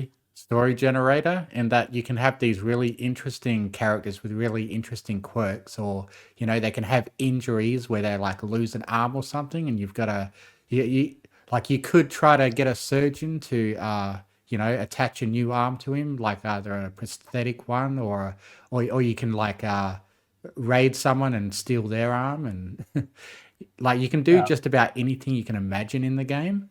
And yeah, it's sort of like, yeah, a story generator in that you kind of have your own personal attachment to each character in the settlement, and it's just really really well done in that way. And like you can talk about how much depth it has compared to Dwarf Fortress. I wouldn't really know. I haven't played Dwarf Fortress very much, but I personally like when I was playing. With that friend of ours that was playing it and streaming it, I kind of noticed how the the modded version that I am now used to playing like all the time, and I pretty much don't touch the vanilla version anymore. The modded version has got absolutely immense amount of depth to it if you choose to have it that way, and that's the way that I prefer to play it. And yeah, it just adds like 10 expansion packs worth of content to it. It's called the Hardcore SK, and it involves its own launcher. yeah. And The yeah, thing that I find that RimWorld runs into though is that it's got tremendous depth that makes it very hard to dive into as a new player, which is one of my big measures of the quality of a game. well, it can And really so, depend. Like you can just start off with it's like a lot of other games where you start off with very simple things and it gets more complex as you go along. yeah, Like you can uh, start off as a tribe that has very limited technology, and you're just barely managing to scrap together what you need to just feed and clothe your guys with like rags, and then it can get more and more complex where you actually start manufacturing guns and stuff. yeah. Like the best thing I've heard described is that RimWorld. The best way to learn RimWorld is to play in a Yeah, it's role sort of play like game with someone else roguelike in who knows that what you can they're playing. enter a fail state where you've got to start the game over and just try again, but with more knowledge. Yeah, well, that's any video game, but Yeah. um, And like you can have it on a mode where it only say like, yeah, you can't like reload saves. So you can make it so that every death and thing that happens, you can't go back on.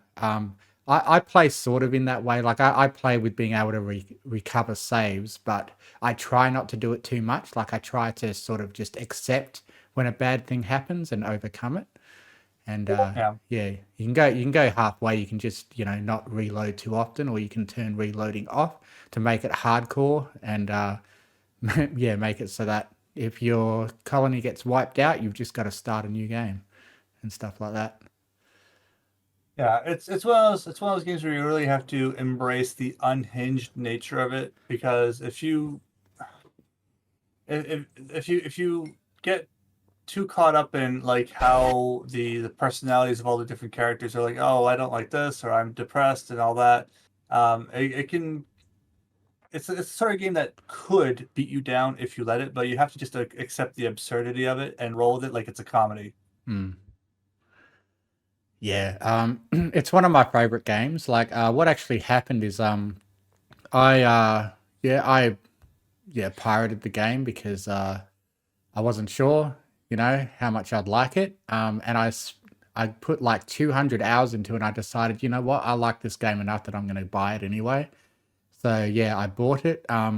Largely because it's a lot easier to manage the mods and stuff if you have a purchased version, and it will automatically update, and you don't have to worry about all the headache that involves with updating a game that you get through other means. But yeah, the game inspired me to purchase the full version, and I keep going back to it. Like every couple months, I'll go back to it and have another game of it, and yeah, it's Yeah. And really as fun. always on this podcast, we do not actively advocate piracy, but we do recognize it as a legitimate economic force. Okay, fair Yeah, enough. I mean, it's something that they already have budgets for a reason. Yep. But sometimes Anyway, piracy can be ethically correct, like against And yeah, Nintendo like, sometimes. as we've said, and no, it's part of the reason why Game of Thrones was so popular, because Yeah, so many because it people was pirated pirated, it and off of My Little Pony HBO, as well. and what ended up happening was that it got a ton of people to get HBO subscriptions because they didn't want to wait a week for the new episode. Yeah, They wanted to see it live, and so it ended up being a boon for HBO. So it's one of those swords that cuts both ways. But as always, we don't actively advocate for it. We just recognize that it's a legitimate economic force. yeah. Okay. Did you have anything you wanted to say about it, Cash? I just know that this is a game that me and my buddy had both played. This is a while back, but one of the reasons we ended up just stopping our gameplay of it was because our best save had, at some point, some raiders showed up, and we started trying to fight them off. And you saved And just before you were about to die, and then you had no way of getting out of it. no, we knew it was there was no saving or going back and replaying saves. So once we saw that everyone had died, we're like, oh, goody, great.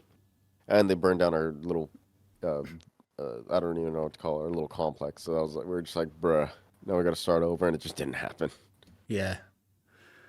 Yeah, that's when those sort of games where when you've sunk in that much time, and you're playing a not a like a, not a self-imposed hardcore mode permadeath type of situation, just where the standard is that you lose so much that there's no coming back from it, and then it Yeah. makes that early game part of it It's unattractive very enough like where you don't.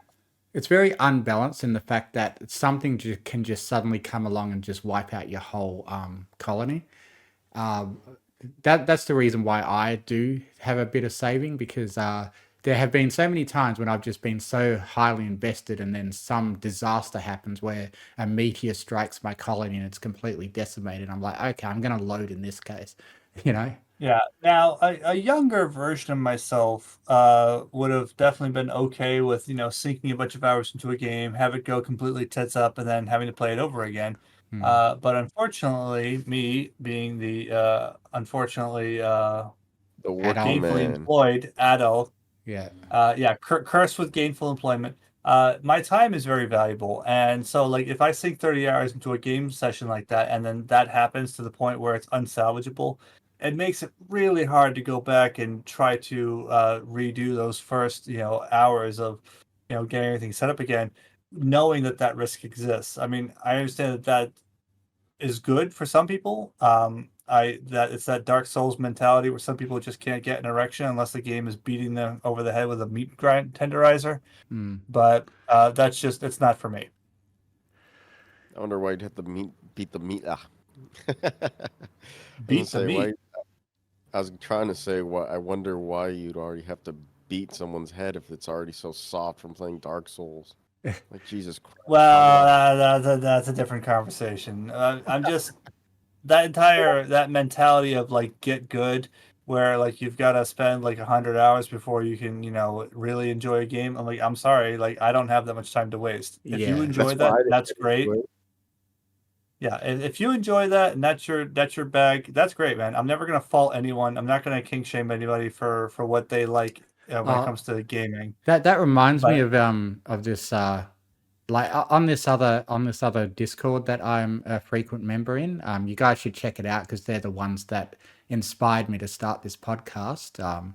Video Game Outsiders. It's another gaming podcast. It's one of the longest running gaming podcasts in history, and has built up a large following. So yeah, check them out, Video Game Outsiders. But anyway, in that Discord, someone was talking about how they played Brotato for 10 minutes and decided that they didn't like it. And I said, as a bit of a joke to that meme, I said, you've got to play at least 2 runs before it gets fun. It's like how people say, oh, you got to play at least 20 hours before it gets fun, sort of thing.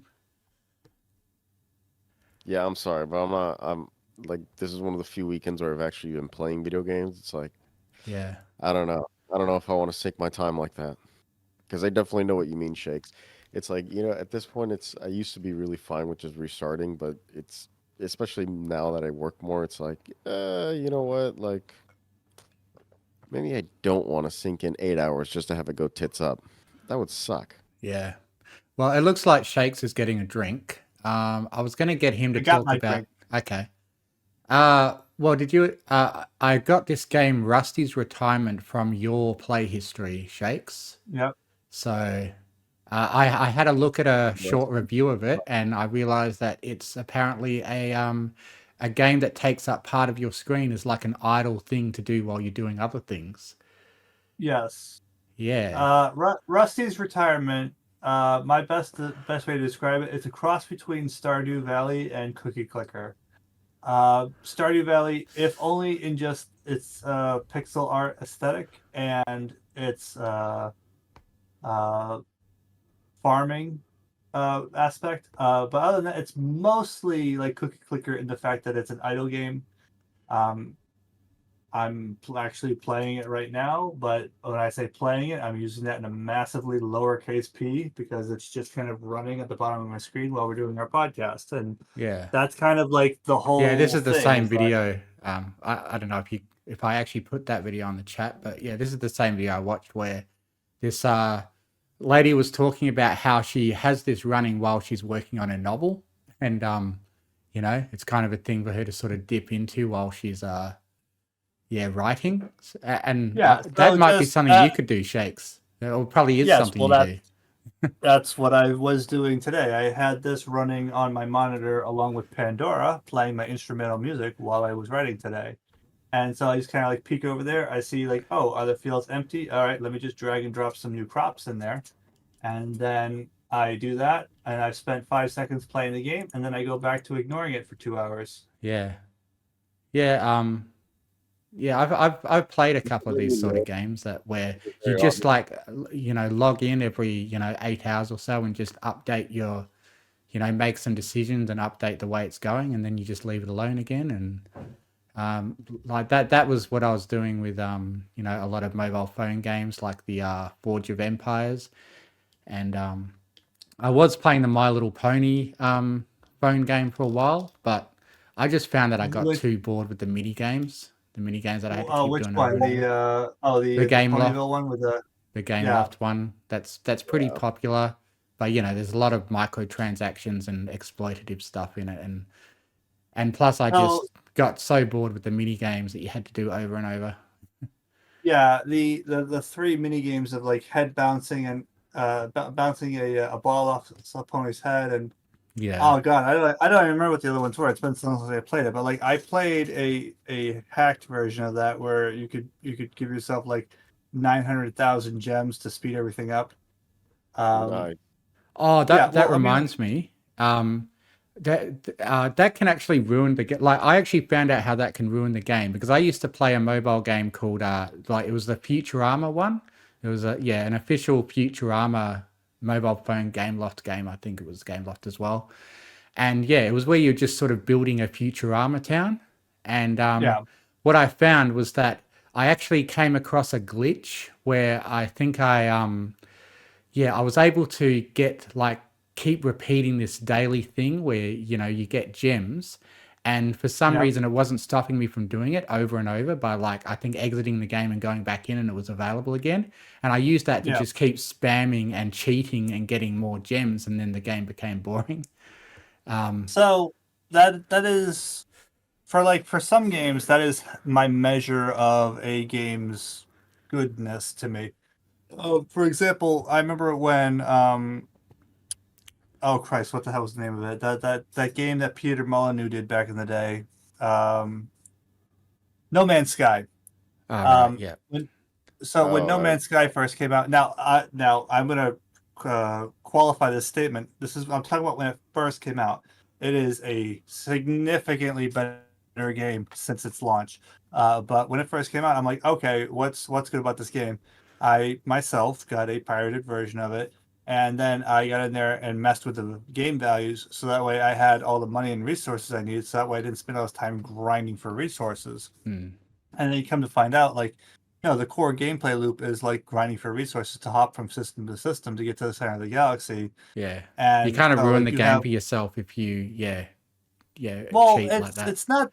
Well, here's the thing. Like, I optimized that aspect of it to remove it, because, like, if all you're doing is just looking around for resources and mining them and then crafting slightly better parts for your spaceship to go slightly further to hop from star to star, and, like, if that's all the game is, then it's not really that great of a game now, is it?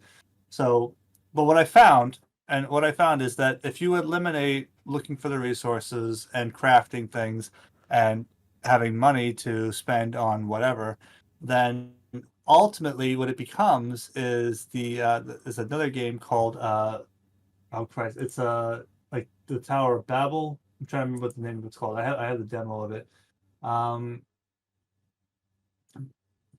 I'll find it in a second. But what it ended up being was that let's see, was it last one? Oh, Chance of Stendar, or excuse me, Chance of Sendar, where you're trying to learn a language. Because one of the things that you do is that as you're traveling around, you would find these word totems that you would find, and it would tell you that this such and such a word in this alien language means this. And so then as you meet more and more NPCs in your travels, you can understand more and more of their gibberish, so you can kind of parse out what it is they're trying to say to you. And I thought that was a really fantastic game mechanic all on its own, which is why I really like Chance of Sendar um, as a minimalistic version of that. Hmm. But I mean, then of course, No Man's Sky added a ton of other things. They got like base building elements, and they've got people management elements to it, and a lot of the stuff that's happened since launch that I really feel like is a message to the game industry to have less pressure on a launch date and more focus on delivering a quality product on day one. Yeah. And then of course, Cyberpunk 2077 came out, and they did the same shit over and over again, because the industry never learns anything. And Yeah. so that was entertaining, because I already knew how that one was going to play out. And then there's been other games that have happened since then. But then you have the notable examples like Palworld, for example, where they had no idea how well they were going to be from the outset, and then they end up delivering a game where, even though it's considered to be early access, it's a whole entire game. Like, it's good to go. And then they say, "Oh yeah, but by the way, we're also going to add this, this, and this, like all this extra really good stuff." Hmm. For free to the people who've already owned the game, which is just amazing. Because at this point, like, and I'm not saying that they would, and they have given no indication that they would, but like, they could take their 8 million game copy sales, take all that cash, and just be like, all right, well, enjoy it, and just call it 1.0 and be done with it. But Yeah. uh, There's too you're- many games now. Like, there's more than I can even keep up with as an unemployed person. Although I kind of put a qualifier on that because I have a self-imposed part-time job of the Mystery Pony Fiction channel, which is like my unpaid hobby. But so that takes up some time. But yeah, like even part-time, basically don't have time to play all the games that I want to play.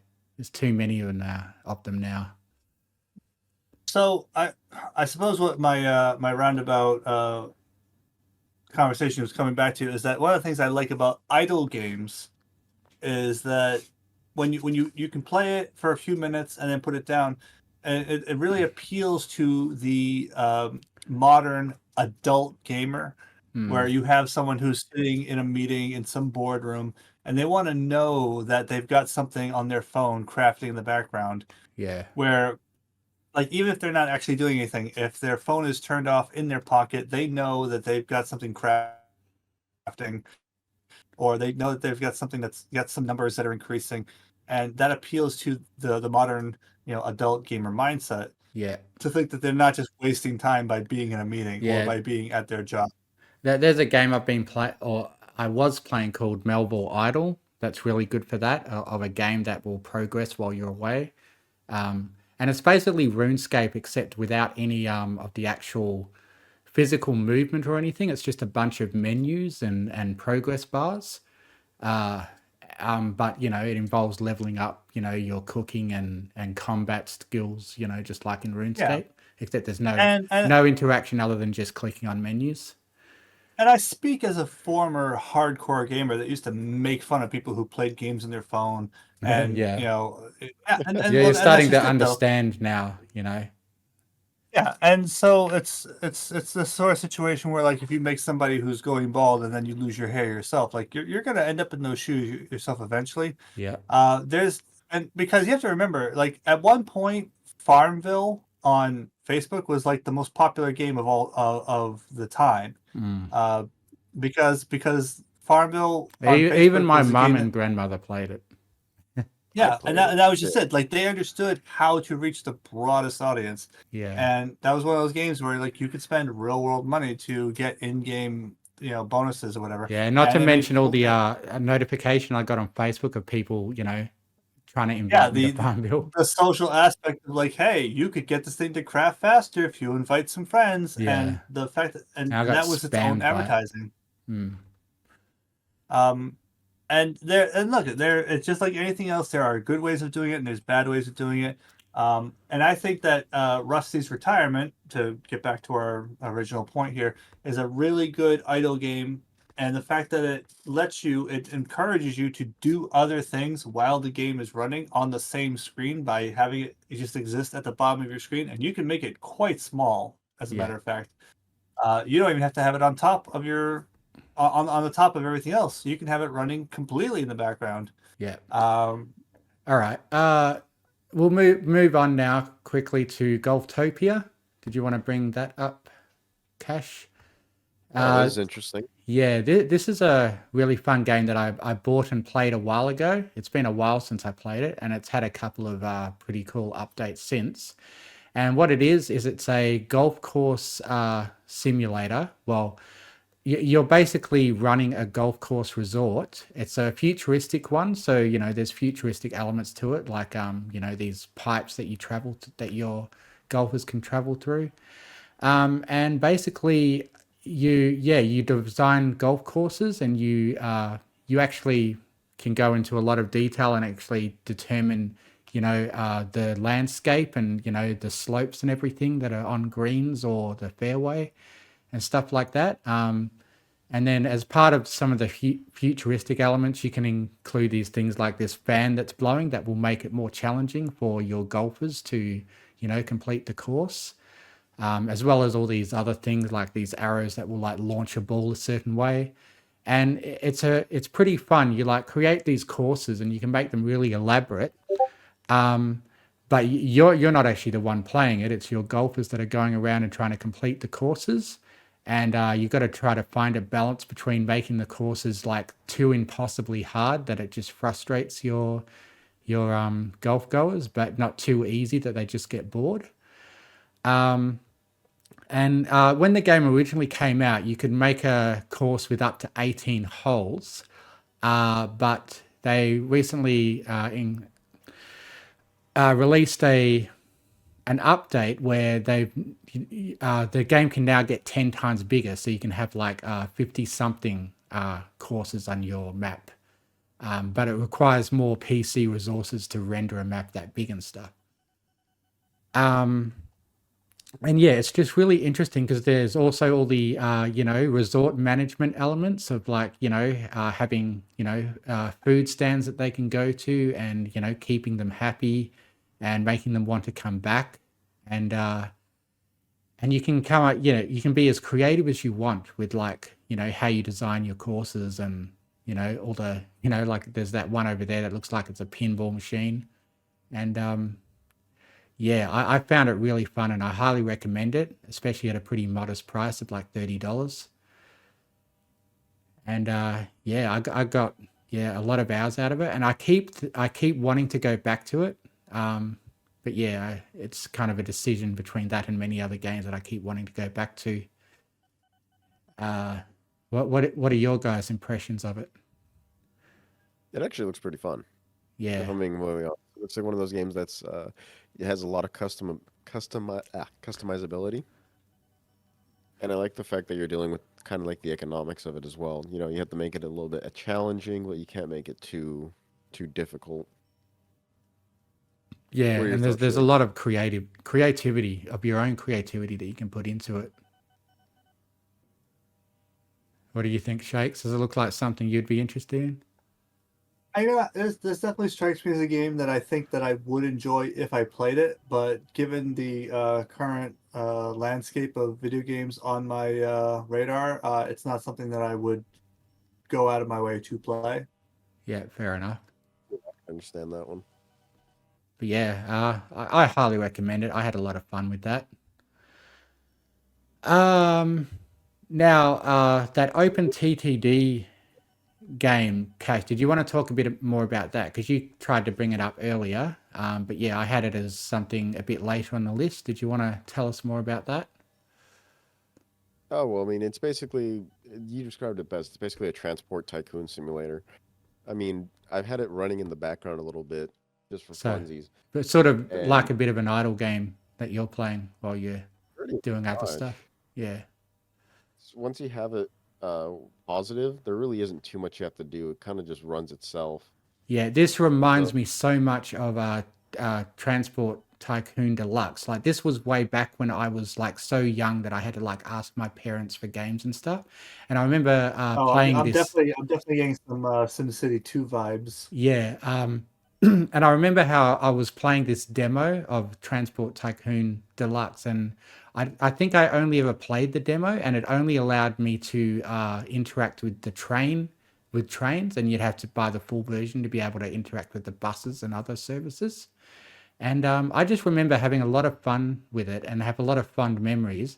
And I'm pretty sure I only ever played the demo version, where I was just setting up train networks and stuff, and it looked just like this. Like I think this was obviously very heavily inspired from that original game. And Well, yeah, yeah, it harkens back to those shareware days where like you'd get like the first episode of a particular game and then have to buy the full version to get the other three quarters of it. yeah, I mean, I don't actually remember that time. It's probably a little bit before my time, yeah, probably. but it does really actually, I now that you mean, mentioned that, Skyrim's makes probably from my before your time, the original Skyrim at this point. yeah, Are yeah, you trying to say Elder Scrolls? No, no, Elder Skyrim Scrolls. is very old at this point. Oh, you sweet summer child. I'm talking about like the original like 1995 Yeah, Doom yeah, games. yeah. I've played those. I'm old enough to have played those, but I mean, yeah, oh man, I was just Dude, going into well, TAFE when Skyrim came out, and it seems like it's been like I saw this joke meme once where it said old school gaming, and it had Skyrim, and then it said you know middle age gaming, and it showed like Skyrim Game of the Year edition, and then it said modern gaming, and it said Skyrim HD remake, and it was like showing how long Skyrim has just been milking, for like over 10 years. It's just kept on going and kept on re-releasing. yeah, Anyway, just imagine a version of Skyrim in like a post-apocalyptic nuclear war. yeah. That's where we're gonna get to eventually. That was a Fallout joke. I'm glad you're keeping up. Oh no, not at all. Anyway, let's move on to Islanders. this Islanders. Oh, sorry. Was there something you wanted to say That's more? actually what I was going to ask about. I was What? going to ask, What, let's move into Fallout or the Islanders? Islanders. Islanders. I was going to say, tell me about this Islanders game. It looked interesting. Yeah. All right, Islanders is $5. It is a minimalist city building game. You start off on a small island, and then once you reach a certain objective, you move on to a slightly larger island, and then your islands get larger, and you unlock new buildings. So like if you look in the little bottom corner there, your score, you have to get up to a certain score to unlock new building packs. And as you hover over a building, it'll tell you what it does and how it interacts with other buildings. Like you can build a lumber pack because you get all these trees, or you can get a farming pack for all that field. And the nice thing too is that it's one of those things where you can like move your building around on the map and see the way the score changes as you move closer or further away from other buildings. It becomes one of these things where you're trying to like nudge something to get into the optimal location based on its Right. adjacency bonuses. And man, like as simple as it looks, dude, the music is incredible. It's so peaceful, it's so relaxing, and yeah, you move on to the next island and you start with a slightly bigger island, and then like it'll either be the climate doesn't really affect the game, but aesthetically, it's something different to look at. You can get docks to expand your spaces. You can have industrial buildings.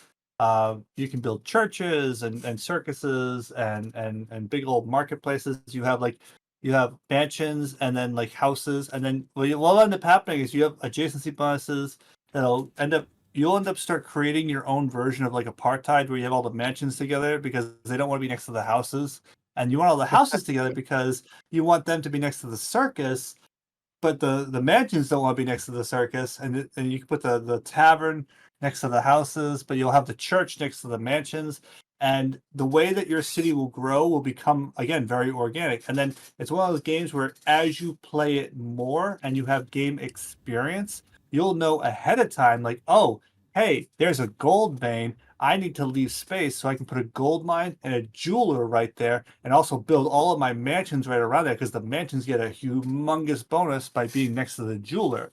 And you don't know that the first time you play it. You dump a bunch of houses in a circus right there, and all of a sudden you get the jeweler showing up. Like, oh crap, I got no place to put this. There's no delete button. Like once you place something, it's there. Like you can undo. I think you can undo one step. Like if you place something in the wrong location, but like you move your scroll wheel, you can spin your buildings. So like it's not a grid. You can place them wherever you want. And you can be really precise with where you put them. You can like nudge them in between two other buildings and kind of squeeze things in. But it really all comes down to putting things in the best, most optimal location. And for $5, I've got tremendous amount of hours in this game. Like if I got a day at work where I'm just stressed out, I come home, I'm like, I don't want to think, I want to play a game, and I just want to relax. This is the game. This is my go-to. This is like the video game version of weed. Yeah, cool. That's pretty funny. Highly recommended. 10 out of 10.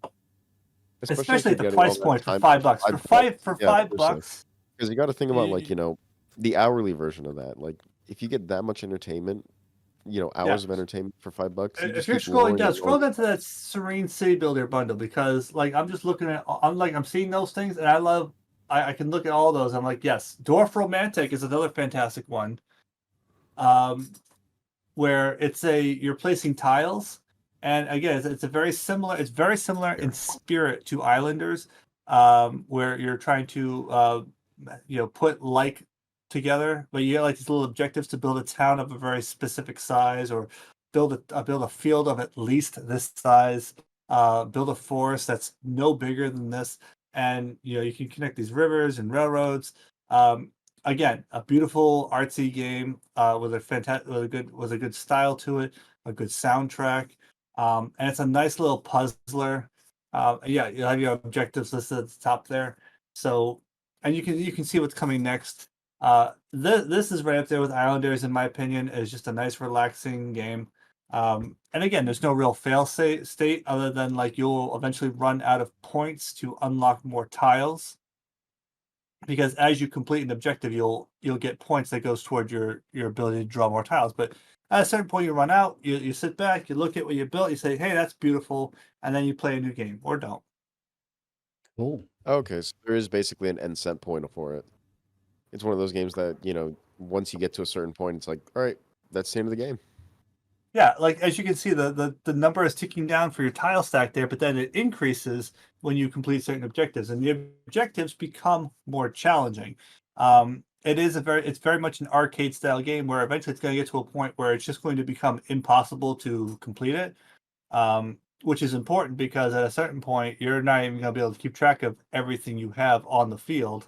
And then at a certain point, there's a true death screen where your computer just isn't going to be able to handle rendering all of it. But the point is, like, you're gonna get to the game end long before that. Right, You know, right. but yeah, this game, Go for Romantic, Islanders, two absolutely fantastic, atmospheric, relaxing city builder games. If you really want to go the casual route, I don't judge you for that. I enjoy these games immensely myself, and Cool. I otherwise would consider myself a hardcore gamer. Hmm. Okay, we're nearly at 2 hours, so did you want to maybe briefly talk about Dyson Sphere program? I think that's something you've played, Shakes. Yes. All right. If this is the last thing we talk about, this is a great one to end on. Not really a city builder. This is like a three-dimensional Factorio game, and they actually just had a recent update where they've introduced combat because with Factorio they have a peaceful mode, and with Dyson Sphere program it started out as a peaceful mode game, but they've introduced combat elements, which again are optional. The key differences with this one here is that it's 3D. It's isometric, where you're like looking over from above at a character moving around on the planet. The fact that the planet is a sphere is its own challenge with your layout for your factories and all that. But other than that, it's very similar to Factorio, where like you find raw resources, you extract them, you process them to make other components, you use that to make other things, and you go from there. Um, your objectives are to unlock science packs, which you use to unlock new technologies in a very massive tech tree for this game. And then ultimately, you want to unlock the final technology piece, which is technically the end of the game. Um, that and building a Dyson sphere, where the Dyson sphere contributes toward your energy consumption because it'll send it'll send solar energy to your receivers, and then you turn that into energy packets, and you can distribute that around your galaxy, your local galaxy. You can have like 100 star systems, and each of those will have like a half a dozen planets, and you'll have some that are lava planets or ice planets or terrestrial planets or gas giants, and each of those will have unique resources that you need to pull from. uh, I have played this game through to completion. I have beaten the original Dyson Sphere. I have not played it since they've added the dark fog part of it. But from what I've seen, if you like Factorio, if you like the combat in Factorio, it's gonna be a welcome addition.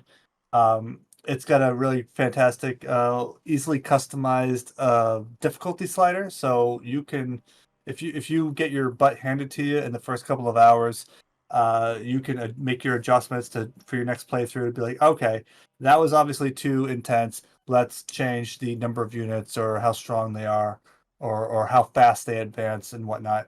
Um, and the degree that you can customize a game is one of the metrics I tend to judge one by, because I think that, from casual to hardcore, I think the players should have the capacity to make their own gaming experience.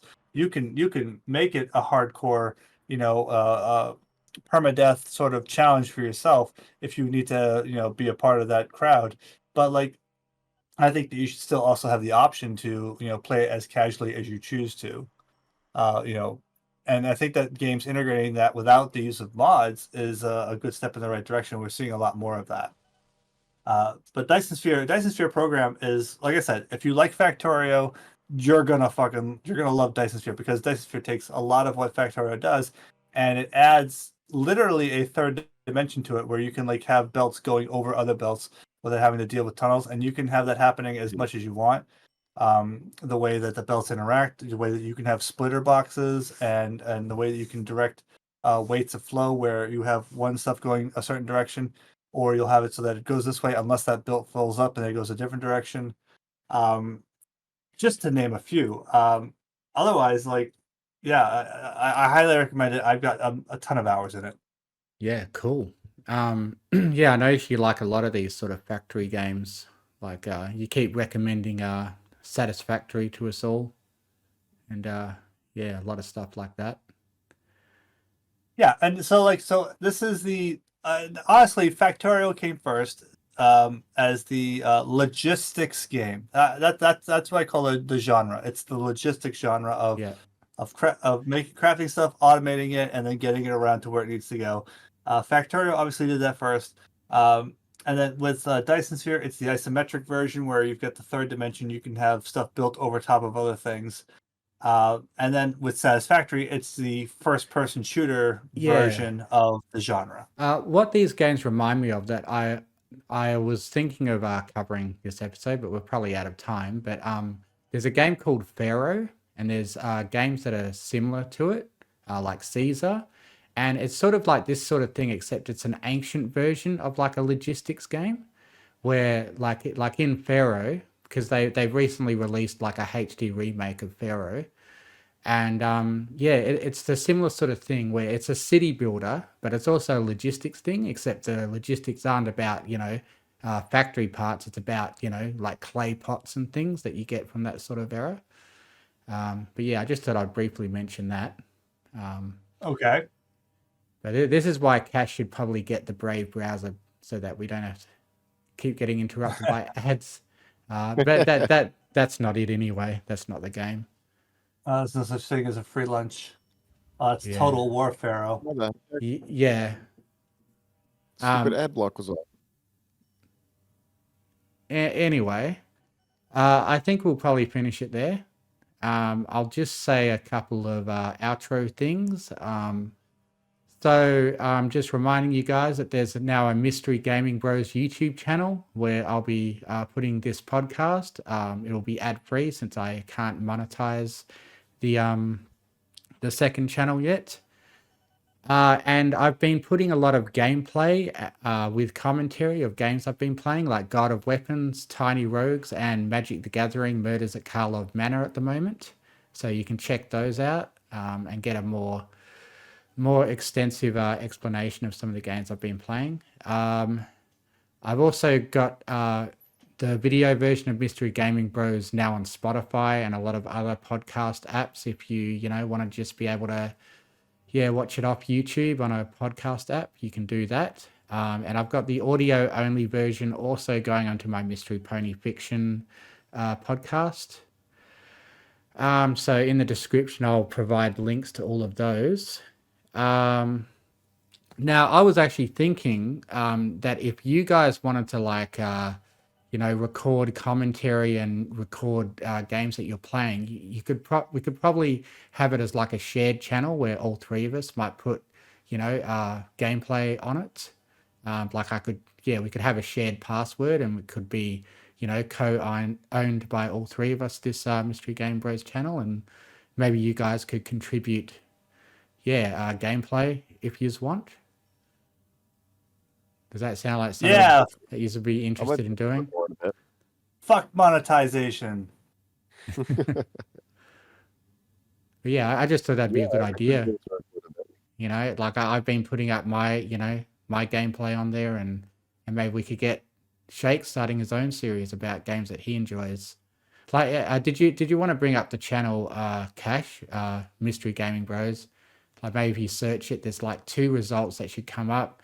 One's got 3 subscribers and one's got none. So that's it there. If you just click on like that will take you to the podcast playlist. But if you go to the channel, I've started this series, just the story of Final Fantasy VI. It's I'm not sure if I'm going to continue with that. It's pretty intensive project, but I might get back to it. But if you go to the videos, Mystery, listen, you don't need to make fun of yourself, okay? We can do that for you. yeah. Oh yeah, for sure. So yeah. You can. So yeah, I put like numbered episodes of my Magic the Gathering Arena adventures and God of Weapons and now Tiny Rogues and yeah. Apparently, your Palworld playview.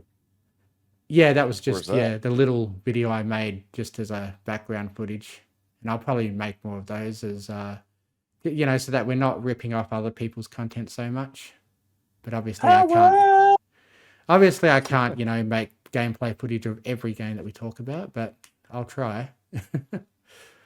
Yeah, you can, coward. Let's go. Gotta spend money to make money. Oh man, you get that sweet YouTube gaffy. Oh yeah, the sweet YouTube dollars are gonna come in. Yeah, one The day. dollar dues. But yeah, we got to get more than 3 subscribers. Got to get 1,000 subscribers before we can. But just think though, like we're gonna have like 1 million subscribers, and they're gonna come back and we're gonna watch our early stuff. Be like, oh man, their early stuff was so dank. Now they're all commercialized and they sold out. They sold out. Like, yeah, help us sell out so that you can hate us about it later. yeah, you come back and watch our old dank stuff back when we were original. We're not afraid to take risks, and now I'm all just like, buy yogurt. Also, on my main channel, I've got pre-shows of each of these episodes. I can't put them here because I can't actually put them behind a member wall. But yeah, I got your member right here. But yeah, on my main channel, I'm also putting this gameplay footage and stuff and Mystery Gaming Bros things. But I've also got these pre-shows where I talk for about 20 minutes with you guys while I'm setting up for an episode. You can't see them, I don't think, because you're not a member. You're not a member, so get the good shit and come listen to the exclusive content. Yeah. We're waiting for you. Anyway, the reason for separating these two channels was so that, non-bronies won't get spammed by all the other pony stuff that I do. Fair enough, I can imagine, especially being in that one video game Discord. They're probably not the most keen. That's okay. We've got a word for people who don't like pony. They're called communists. Oh, okay. Dirty commies. Yeah, I got to get around to getting my potato playthroughs on the other channel now too. Anyway. Yeah, get on that. Let's go. Anyway, I've been very productive, as you can see, particularly over the last couple of days, getting all this gameplay footage up. So enjoy that. Thanks for joining me for another show. This has been the Mystery Gaming Bros. This is Cashflow. Thanks for joining me. I'll see you next time. And I'm probably going to have to block that out now because I'm not... Yeah, it hasn't been... Anyway. I'm surprised that video hasn't been claimed by Hasbro. Anyway. Oh, don't say the word. You're gonna bring them in. It's like Bloody Mary. Don't invoke their name. Yeah. Well, I'll see you guys next time. Thanks for joining me. This is Shakes. This is Cashflow. I've got all kinds of names: Mystery Pony Fiction, Mystery Fluttershy Fan, Sets of Trance. Signing out. Thanks for listening. What's his real name? It's a mystery. Hello, Internet. This is Shakespearicles.